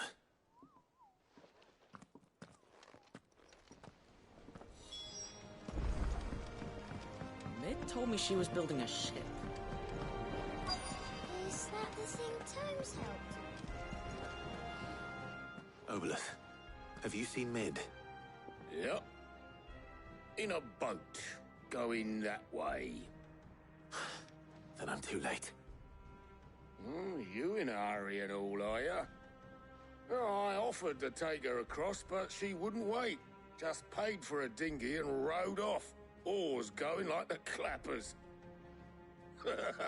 Got some life in her, ain't she? But anyway, I was on my way up to see you, as it happens. Got a letter for you. Urgent, by the sound of it. One of your uncle's men said I was to hand it to you in person, post-bleeding haste. And you're here now. Thank you, Obolus. Don't mention it. What tidings, Uncle?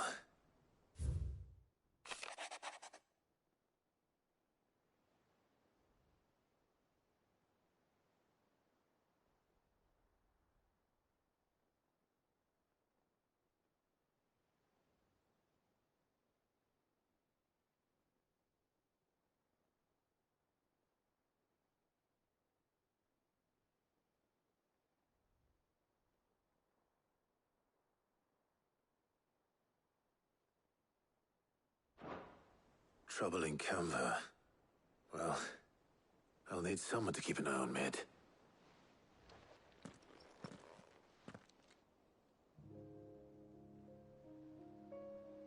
So what? Mid got us to do all the dirty work and then just sailed off into the sunset? It, seems that way. Well, nothing we can do about it now. But next time you plan on visiting Sid, you might want to tie her to something before you suggest it. Ah, don't be so hard on her. Gotta admit, the dirty work was kind of fun. Everyone pitching in, all that bollocks. Just like when we built this place. You're right. Anyway, we all set to head to the old hideaway. I could do with getting to Canva pretty sharpish. Wouldn't do to keep Lord Rosfield of the Seven High Houses waiting now, would it? Not after he asked for me personally. Gav will be leaving with me. Will you mind the place while we're gone? You can count on me. Just be sure to give Sid and the others my regards. All right. Oh, by the way, Jill will be joining us too. She's got some things to take care of, but she'll meet us there. I hope she's telling the truth at least.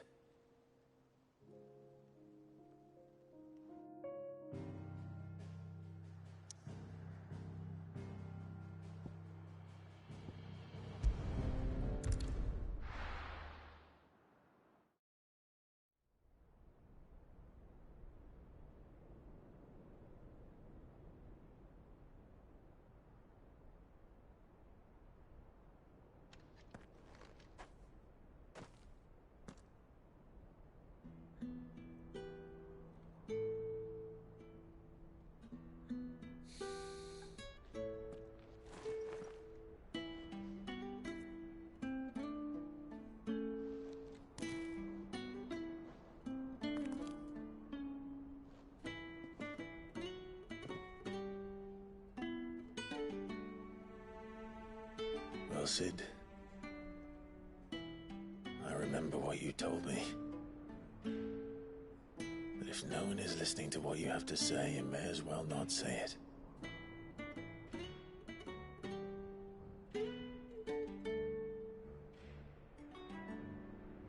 But I will say this, old friend. Hugo Kuka is gone. His shadow looms over us no longer. It's a pity the Phoenix can't be in two places at once. If he'd have been with us, maybe he could have done something for the lost. Not even the Phoenix can bring people back from the dead. Life has a beginning and an end. So we must live while we have the chance.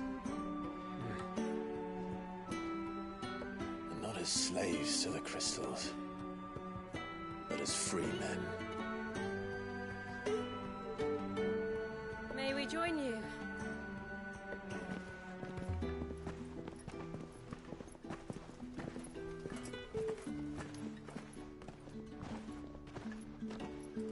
Lady Karen, what a pleasant surprise. I thought I'd drop by and see how you were all doing before heading off to restock my supplies.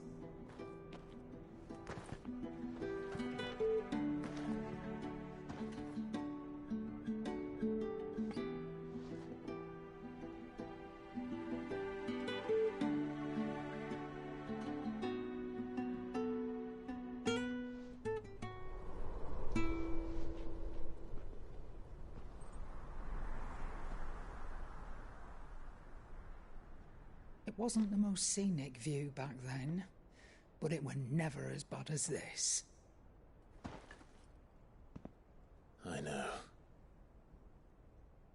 The Blight marches on. And soon, there'll be no escaping sights like these.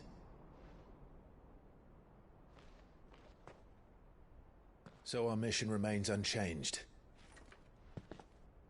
We cannot stop until every Mother Crystal is gone, and their thirst for ether with them.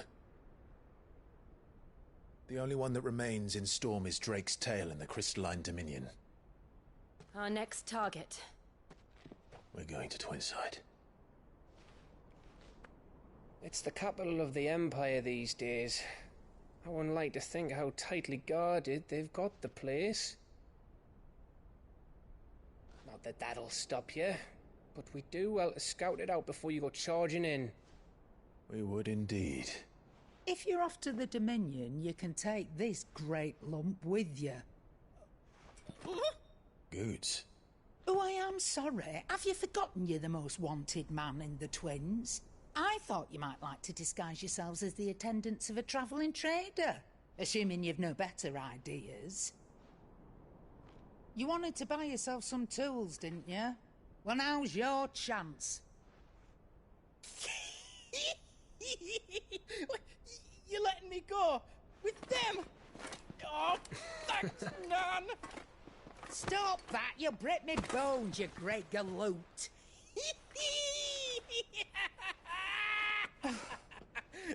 There's a caravan that runs back and forth between the Dominion and the Bocklad markets. It's managed by the Merchants Guild. Just show them Goots' traders pass and you'll be on your way. It'll be a damn sight less risky than footing it the length of the Crystal Road. That's for sure. Thank you, Karen. And glad to have you with us, Goots. Okay then. I'll get me things and I'll meet yous there. See yous down in Bocklad. Get off! Me poor fingers! Jill, you're with me. Understood. And Gav? Already on my way, Captain. Be careful. Aren't I always?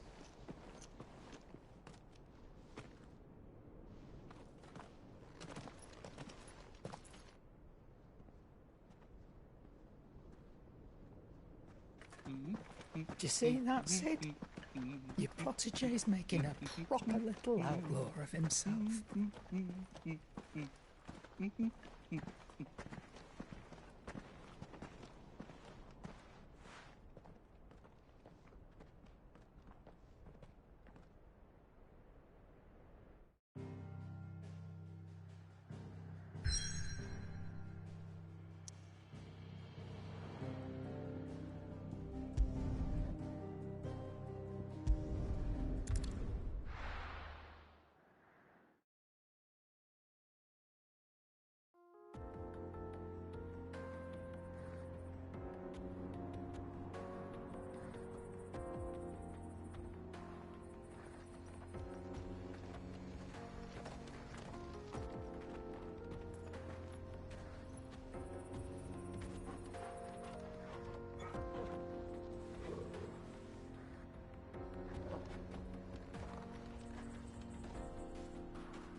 How are you feeling? Better. Thanks to Talia. I'm glad to hear it. And Torgal helped too. Didn't we, boy?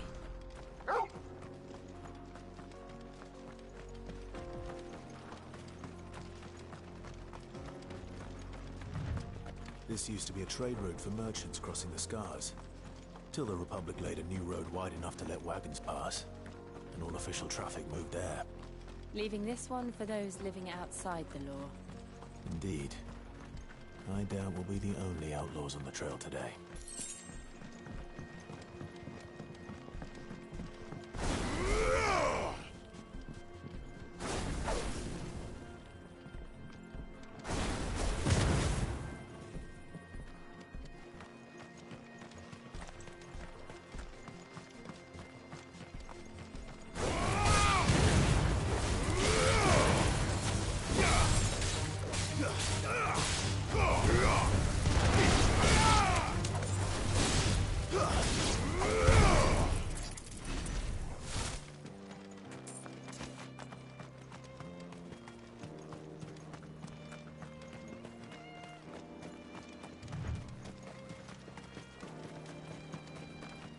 So what do you think? That we'd be... Really? It's as bad as that? Oh, aye. There's trouble up ahead. And too much of it for us to handle. I take it there's danger on the road. Oh, what about this fearsome-looking fellow? Do you think he'd be equal to the task? Well, no doubt. Assuming he's willing to hear us out. Well met, friend. My brother and I have been tasked with finding a merchant's missing cart. You seen it by any chance? How does a merchant misplace his cart? Oh, the man's a coward. When he thought goblins might come a-snarling, he ran, leaving his livelihood abandoned in the pass. He sent the two of us to fetch it, but it's gone. Now, I'm not much of a thinker, but I know the work of thieves when I see it. My brother's right on all accounts. And by my estimation, the bastards are lying in wait just down the road. We may have seen our share of action, true, but we've not got the skill in arms to boldly brave an ambush. You, however, have the look of a man who needn't fear a band of backwater ruffians. What do you say?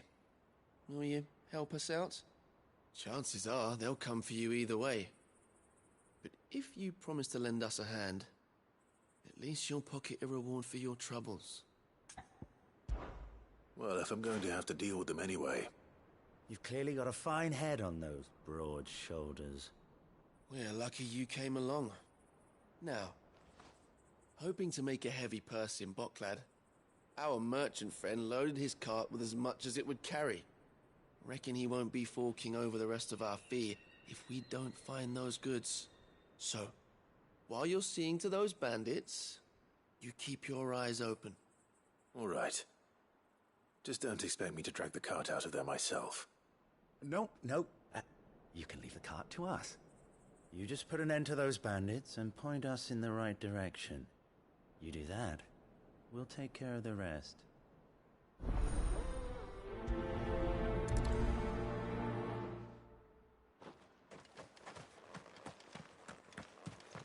I'm not sure I trust those two.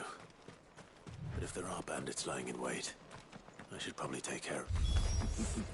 Look lively, you lot. We've got guests. These must be our bandits.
That's them dealt with. Now, where's that cart?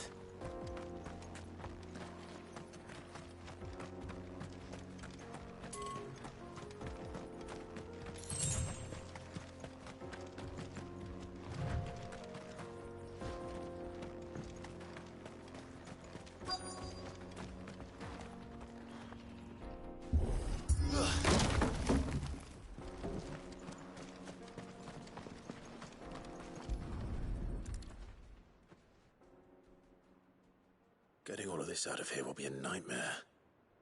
Seems we've found ourselves the right man for the job, wouldn't you say? Found the cart and didn't leave a single bastard breathing. Our merchant friend will be delighted. And how exactly will he be getting his goods out of here?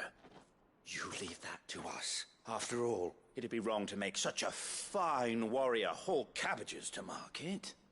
You've done your part. And that's all you need to worry about. Here.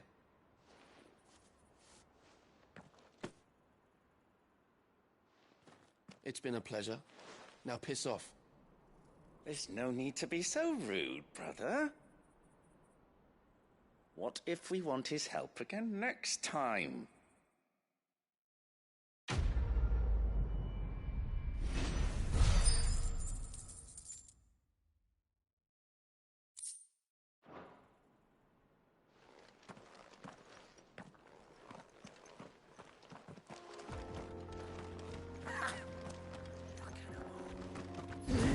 Bastards would have eaten the lot by now.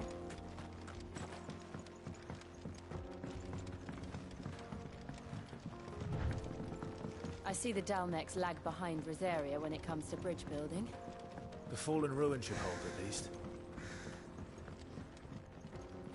The path continues on the other side.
So this is Zemeckis. The land of the gods. It's even more impressive than I imagined. I remember being captivated by the story as a child. Long, long ago, man was overcome by avarice and challenged the gods in a bid to win their power. The final battle took place here, at these falls. Or so the legend goes. If anyone ever manages to plumb those depths, perhaps we'll learn if there's any truth to the tale. That the gods emerged victorious and punished man for his defiance by visiting upon him 2 curses. Dominants and bearers. To tell the truth, I always thought it strange that the dominants and their icons were deemed a curse. Back home, the dominant inherited the throne. They were admired and exalted, not spurned. Whenever I got to that part of the story, I always assumed there must be something I'd misunderstood.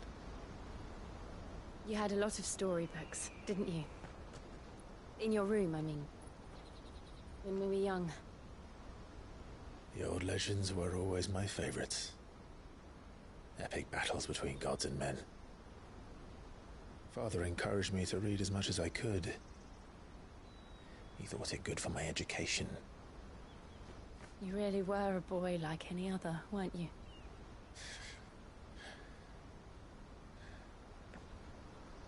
Just look at this place. It's enough to make you believe the legends are true. I know.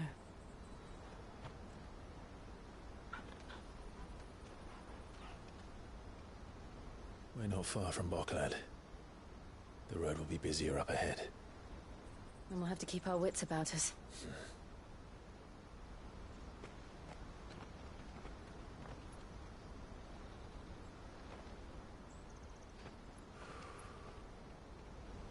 Clive? Something wrong? Nothing. It's nothing.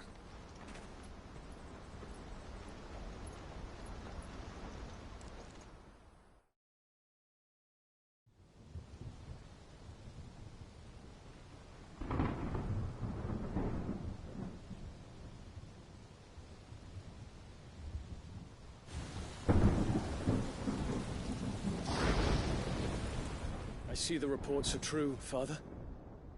You have surrendered the throne to Olivier. I have. Emperor Olivier shall rebuild the Holy Empire of Sanbreque.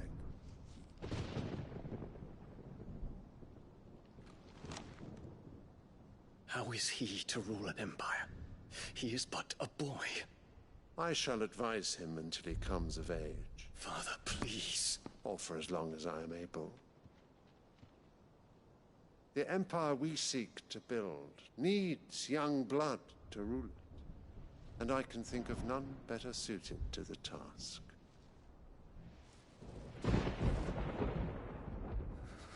There is other news, Dion. Hugo Kupka is dead, and Drake's Fang destroyed.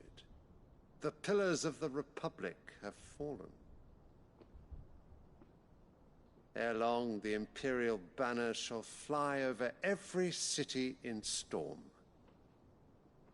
And then Valisthea. All shall bow before their Emperor. Father, these are the words of a tyrant. They are the words of a god. The Emperor whom I gladly serve. Great Grieger, made flesh.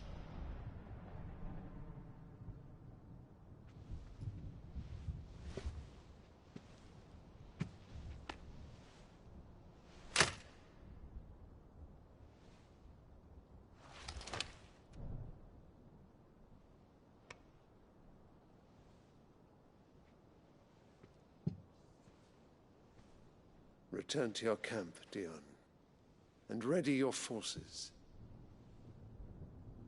It is time to show the world the true power of Sanbreque.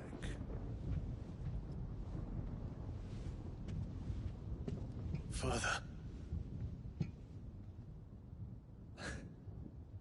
I find you much changed. Is this truly the path you wish to tread? Or are these the ambitions of another? Of Ultima, perhaps? What nonsense is this? I speak my mind, and my mind only. Though I do owe Annabella thanks for reminding me of certain truths regarding the nature of nations, of rulers, and of the divine. You would trust the words of this traitress? She betrayed her country. She slew her husband. You have ever been an invaluable servant to Sanbreque, Prince Dion. I trust you will continue to serve your Emperor in the wars to come. The canker! Silence! Insolent wretch! You will bend the knee. All else is heresy. Sire, Forgive me. This audience is over. Come, Your Radiance. The Rowena Syndicate awaits your pleasure. Oh, not another meeting with silly old men. They're so boring. I'm hungry, Father. Can't we have luncheon instead?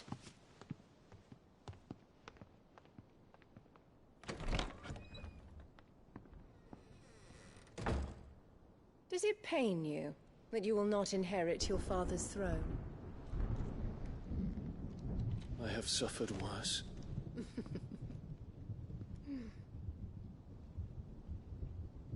Count your blessings, Dion. For a base-born child to be chosen by Bahamut is miracle enough.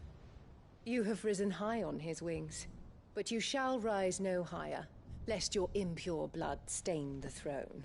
What do you know of my blood?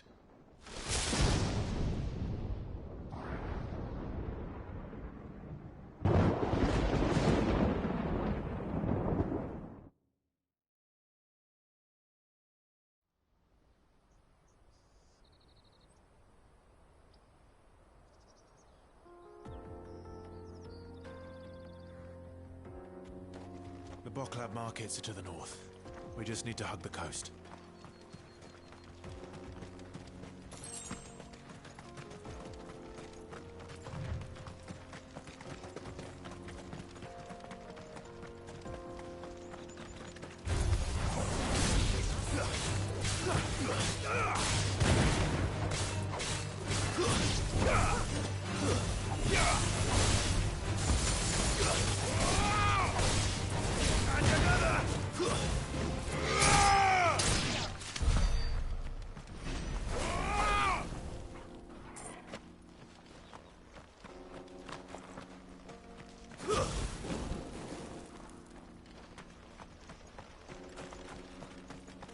Infiltrating the Dominion won't be easy with the Imperials on high alert. No. His Radiance has lost one capital already. We can be sure Sylvester will do everything in his power to hold on to Twinside. His troops are well trained to do a decent battle. But he's only been waiting for the siege to too slow.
More refugees.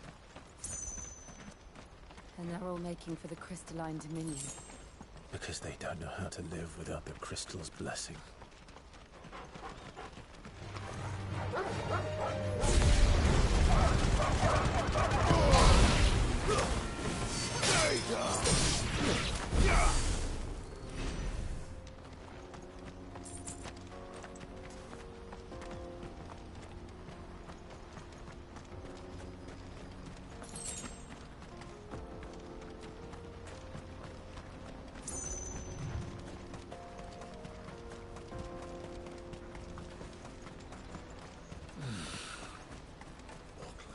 There are no crystals here. This is where we're supposed to meet Goots, isn't it? That's right. He said he'd wait for us here after replenishing his supplies. I dare say he'll have finished by now.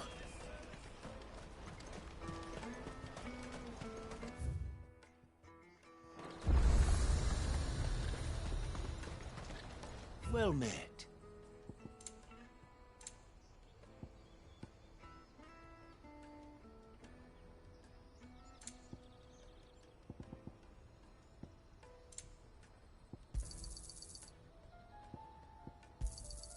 You've a discerning eye.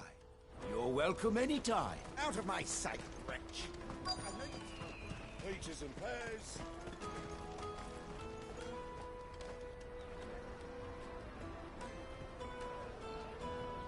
Wonders from across the water. Come one, come all. Feast your eyes. Good sir, can I interest you in...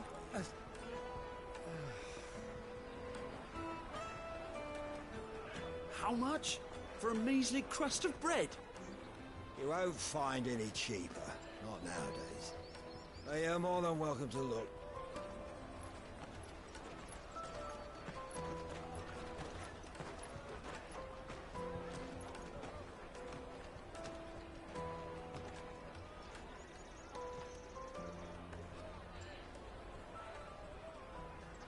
The Empire's unlawful and illegitimate occupation of the Crystalline Dominion is still in effect.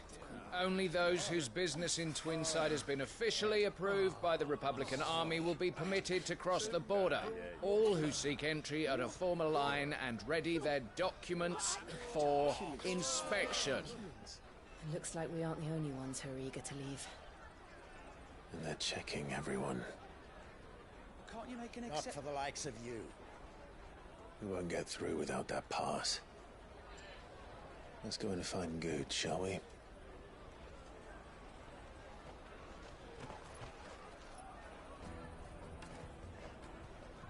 He must be around here somewhere. Taste my peaches! They're sweet as nectar! I'll take the large one. Ah, Good. There you are. Clive, I'm so sorry. Don't tell Nan, will you? Slow down, Good. Just tell us what happened. It's betrayed us, pass. It's gone. We cannot ride the caravan without it. We won't even be able to get through the flipping checkpoint. Do you remember when you last saw it? It was in my pocket a minute ago. Then a bairn bumped into me and... Yeah. You don't think that they might have nicked it, do you? It wouldn't surprise me. A busy market like this is prime territory for pickpockets. So, to get the pass back, we need to find this child. Where would we even start? I know where! I've got a pal in Bocklad who might be able to help us. No one knows more about what goes on round here than she does. Where do we find her? She's the owner of the Crimson Caravans, up that way. Sign's got a red chocobo on it. No time like the present. You two go on ahead. I'm gonna check the rest of my stuff, make sure naught else is missing. All right. We'll meet you there.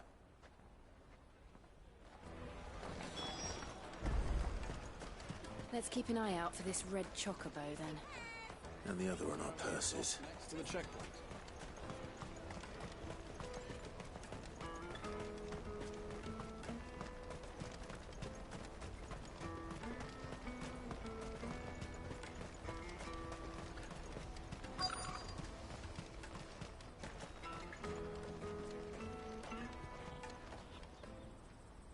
Looking to hire a coach?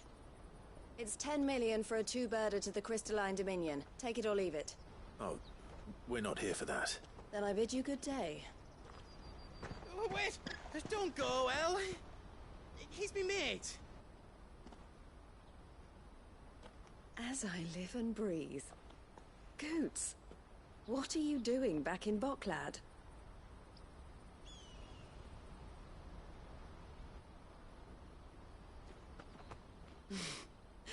I gather Lady Karen didn't send you.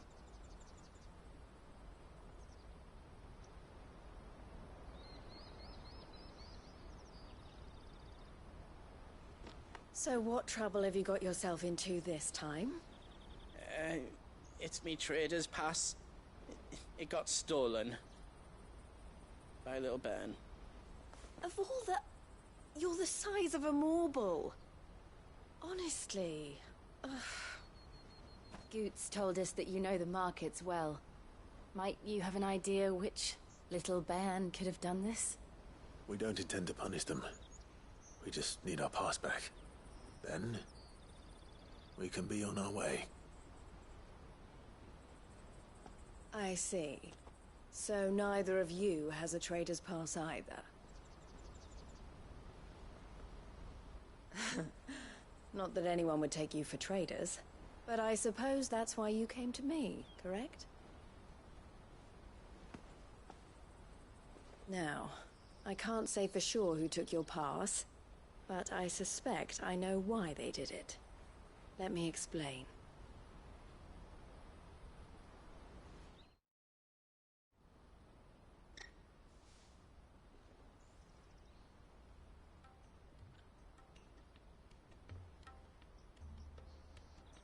Ever since the Fist marched on the Dominion, the Republic has been clamping down on any commerce that might aid the Empire more than it does us.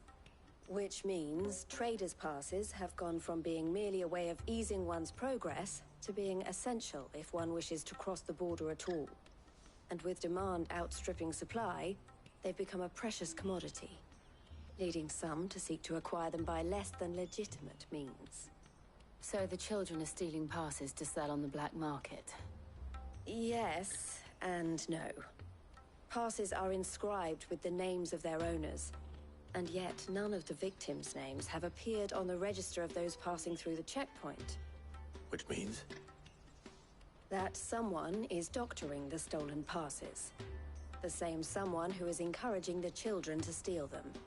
And the same someone who has Goots' pass, no doubt.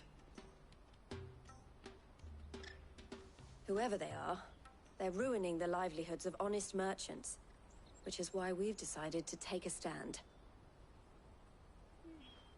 Will you stand with us? You want to get your pass back, and we want to ensure that no more are stolen. Catch whoever's behind it all, and two birds shall be slain with a single stone. Is there any other way of getting to the Crystalline Dominion, Goots? They won't let you in if you're not with the caravan. It's that, I don't know, try swimming across the strait. But the guards will definitely spot you if you try and do that. Like, we don't want to get spotted, right? So either we find the people who took the pass, or give up all hope of entering the Dominion. All right. We'll help. Thank you kindly. But I don't know your name. Eloise at your service. Clive.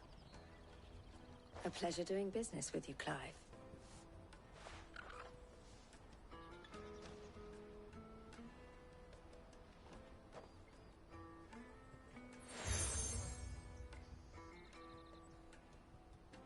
The proprietor of the furniture makers by the coach stop is spearheading the search. Wear that, and he will know you for a friend. I suggest that you speak with him first. The furniture makers. Understood.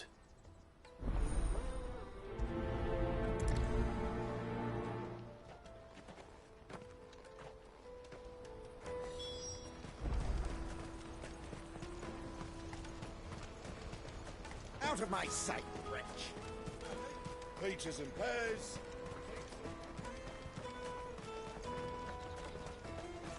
Come on, come Jug of snake spit for the road? The caravan stops next to the checkpoint. Are you the furniture maker? Looking for something in particular? Ah, Eloise collared you too, eh? Then I expect you want to know more. She told me you were leading the hunt for the pickpockets. What have you learned? For one, that they're targeting the traders carrying the biggest packs. Harder to watch your back, see? And less chance of the mark giving chase if they're spotted. Not that they'd be likely to catch them. Those imps know every inch of this warren like the backs of their hands. Their eyes must have lit up when they saw Goots. The fishmonger round by the gate's been trying to track down the children involved. You should go and have a word with her. Thank you. We will.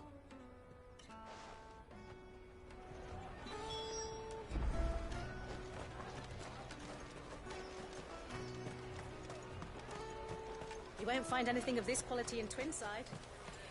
You should come with me to the Dominion. Fish for sale! Fresh salted and smoked! Can I interest you? Ah, sorry. Message from Eloise, is it? She's asked me to help her. To help you find the pickpockets. Is that so? Suppose I better tell you what I know, then. For one, this isn't a family operation. All the traders say the children who stole their passes were dirty, dressed in rags. Street urchins, by the sound of it. We get a lot around here. Orphans from the wars. A few, perhaps. You saw the refugees gathered by the entranceway? They're all looking for a new start in the Dominion and beyond. Some of them take it as an opportunity to rid themselves of unwanted baggage. The shame of it. Whoever's behind this would have to have made themselves known to the children at some point. And so should we. You should start with the children around here, then. I doubt they're the ones involved, but they might have heard something. It's worth a try. All right, then. Questioning children. How hard can that be? You won't find anything of this quality in Twinside.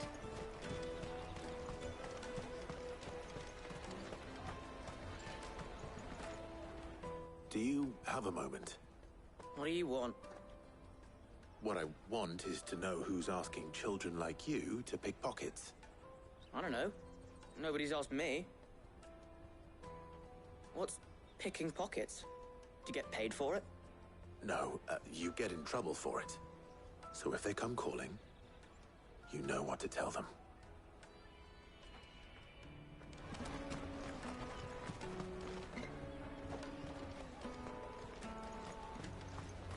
Finest everywhere from the free cities! Come, taste my peaches! They're sweet as nectar!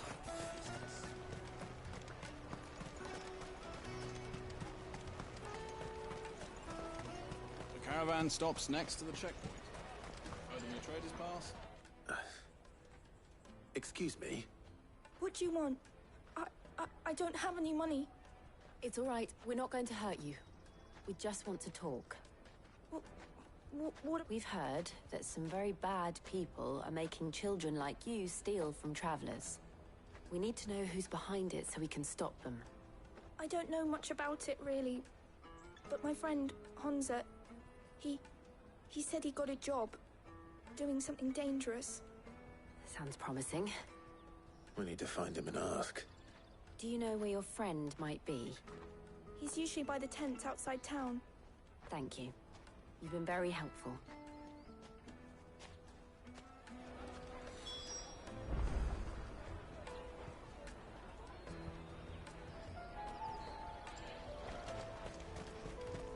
Come on, come on!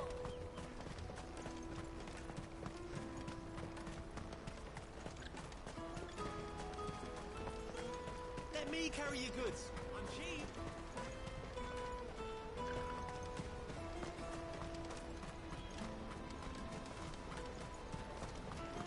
That's that then. She must have meant the refugee camp. Let's hope he's still nearby.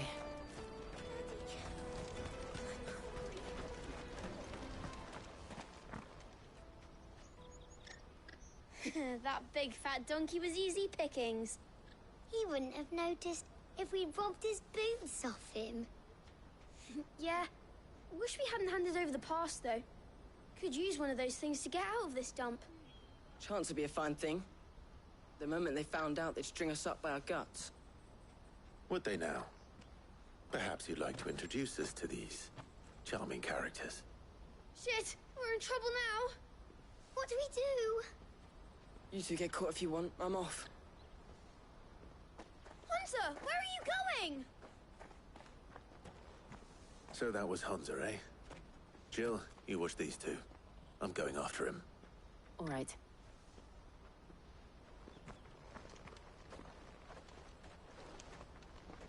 He can't have gone far. I need to find him before his employers do.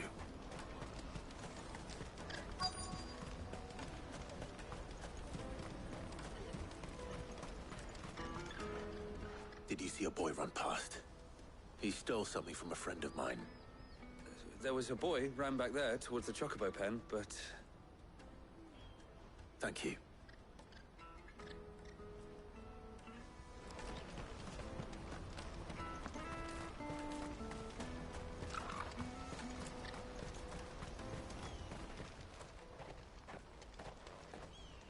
Oh, shit. Cornered. It's all right, Hunter. I'm not going to hurt you. I just want to ask you some questions. Fine. Not like I've got a choice. I'm looking for the people who are making you steal for them. Who are they? Called themselves the Carstones. They said they'd give me good gill if I did what they told me. I knew they were bad, but bread doesn't come for free. Didn't come at all half the time, before I started buzzing for them. You know, if I didn't do it, they'd just pick on someone else. Someone they could push around easier. Hunter. You found him then? Jill. Where are the other two? Eloise is watching over them. She sent Goots and I to look for you. You're... him! I haven't got your pass anymore, if that's what you're after. I gave it to the Carstones. Whatever you do to me, I can't get it back. Not that I go against them anyway. If it weren't for their gill, me and my mates would have starved.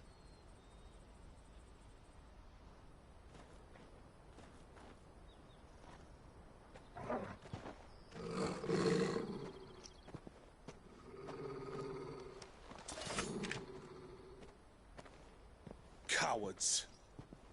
You will not force another child to do your bidding. Wait, we're not...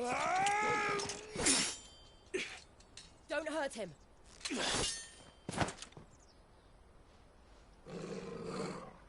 You're making a mistake. We're on the same side. Like hell we are. That brooch. Where did you get it? Master Theo? Goots. What are you doing with these people? Unless you're the ones my sister was talking about. Your sister?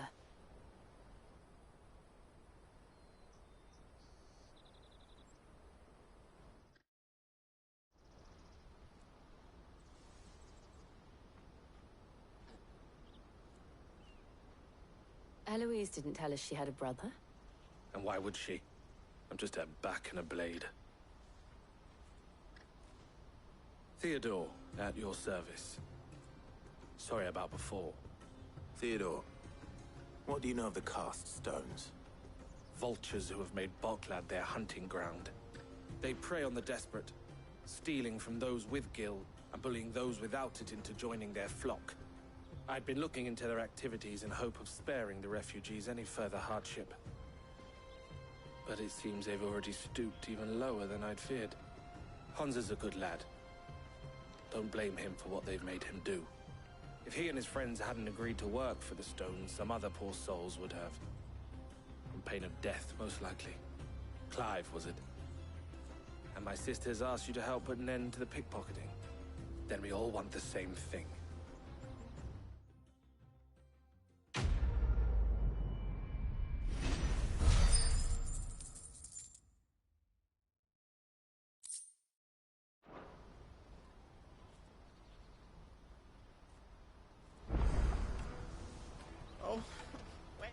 So, what's the plan?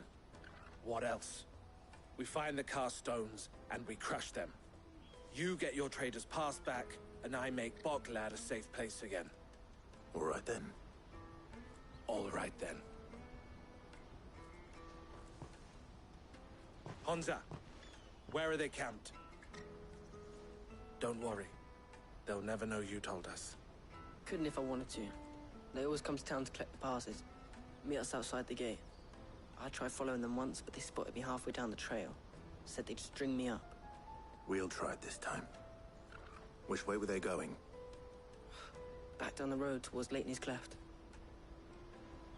To Leitney's Cleft, then.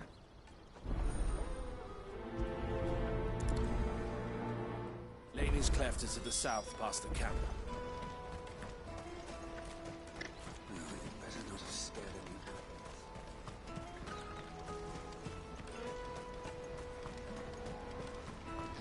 That's that then. Daddy!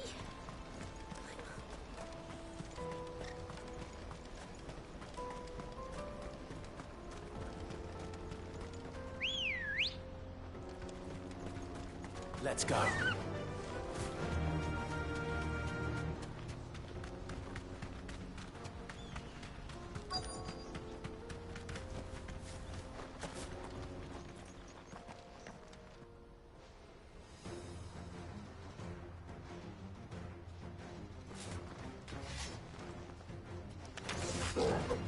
That's the one who's been sticking his nose in our business.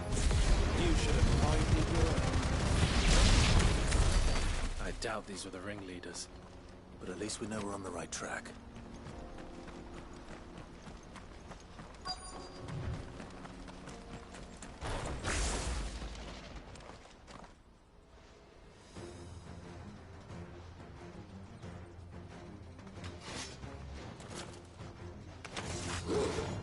We got company!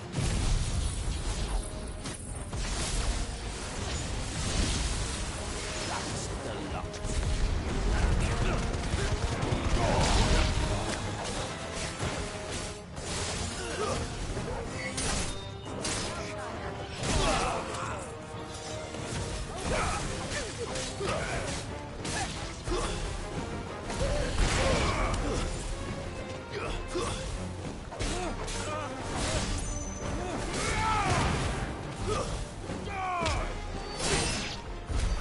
Wolford soldiers. Fewer now.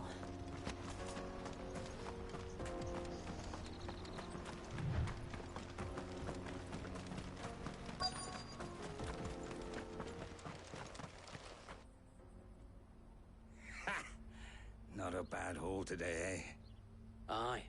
Some of our new recruits are natural-born ne'er-do-wells. Especially the little ones. That Hans has got nimble fingers, all right. It will be a shame when they chop them off. But till then, let's make the most of it. Scum. The leaders of the cast stones, I take it. They don't deserve any mercy, Clive. I wasn't planning on showing them any. We're ready when you are, Theodore. Oh, I'm ready.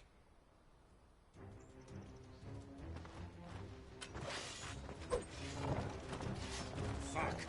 It's that guard from Boklad. Kill him. Kill them all.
And they say crime doesn't pay.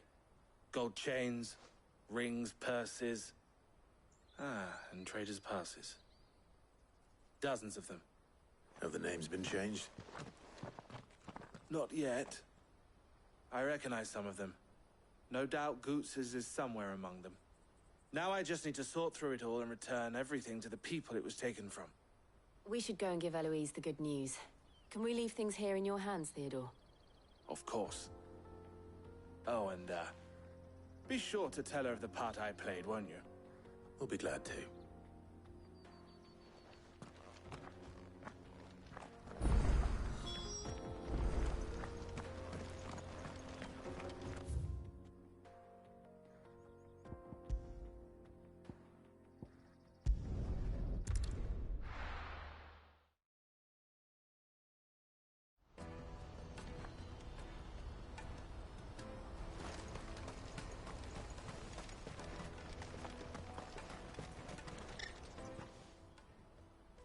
Clive, how goes the hunt? My brother isn't getting in your way, I trust? Quite the opposite.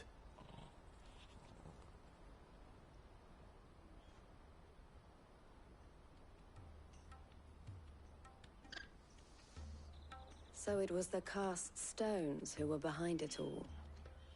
Theo told me he'd been on their trail. And their demise solves 3 problems at a stroke. That of the pickpockets, the bandits pulling their strings, and the passes they were stealing. I only hope yours is among the items you recovered. Only time and Theo's return will tell. Speaking of whom, welcome home, dear brother. You are too kind, Eloise. Here, Clive. Goots's pass. Ask him to keep a closer eye on it from now on, would you? I will. Thank you. El, I've asked our boys to carry the rest of the goods back. Can I count on your help in sorting through it all? Of course. I'll make some space in the storeroom. I expect you'll soon be on your way then. But it wouldn't do to leave without introducing yourself properly. Would it now? Cid. Don't look so shocked. We're on the same side. I don't understand. As you now know all too well, we at the Crimson Caravans are always happy to help those in need. For a small fee, we will move anything that needs moving. Be that goods to market, or bearers away from it. I was the first my sister helped escape. If it wasn't for her, I'd have been branded as a boy. I had no idea. It just so happens that we are seeking to expand our operation. And who better to join forces with than the leader in the field? Wouldn't you agree, Theo? I would. It seems our purpose is the same in more ways than one. So what would you say to working together again? It would be our pleasure. And our honor. The honor is ours. Here, Clive. This is for you.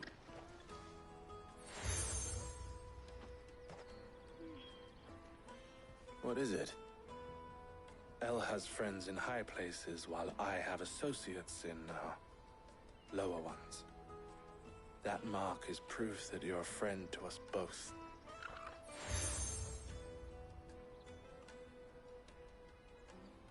I shall bear it with pride. Well, all that remains is to wish you a safe onward journey. Goots's pass should secure you a place on the caravan, but if you encounter any difficulties, we would be delighted to provide you with a coach of our own. For a discounted price, of course. Say, 9 million? We'll try the caravan.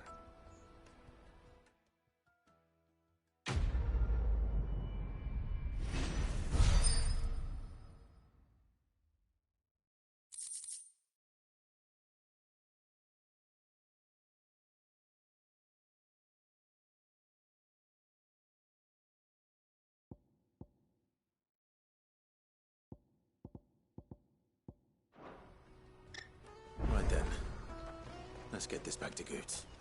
And then it's on to the Dominion.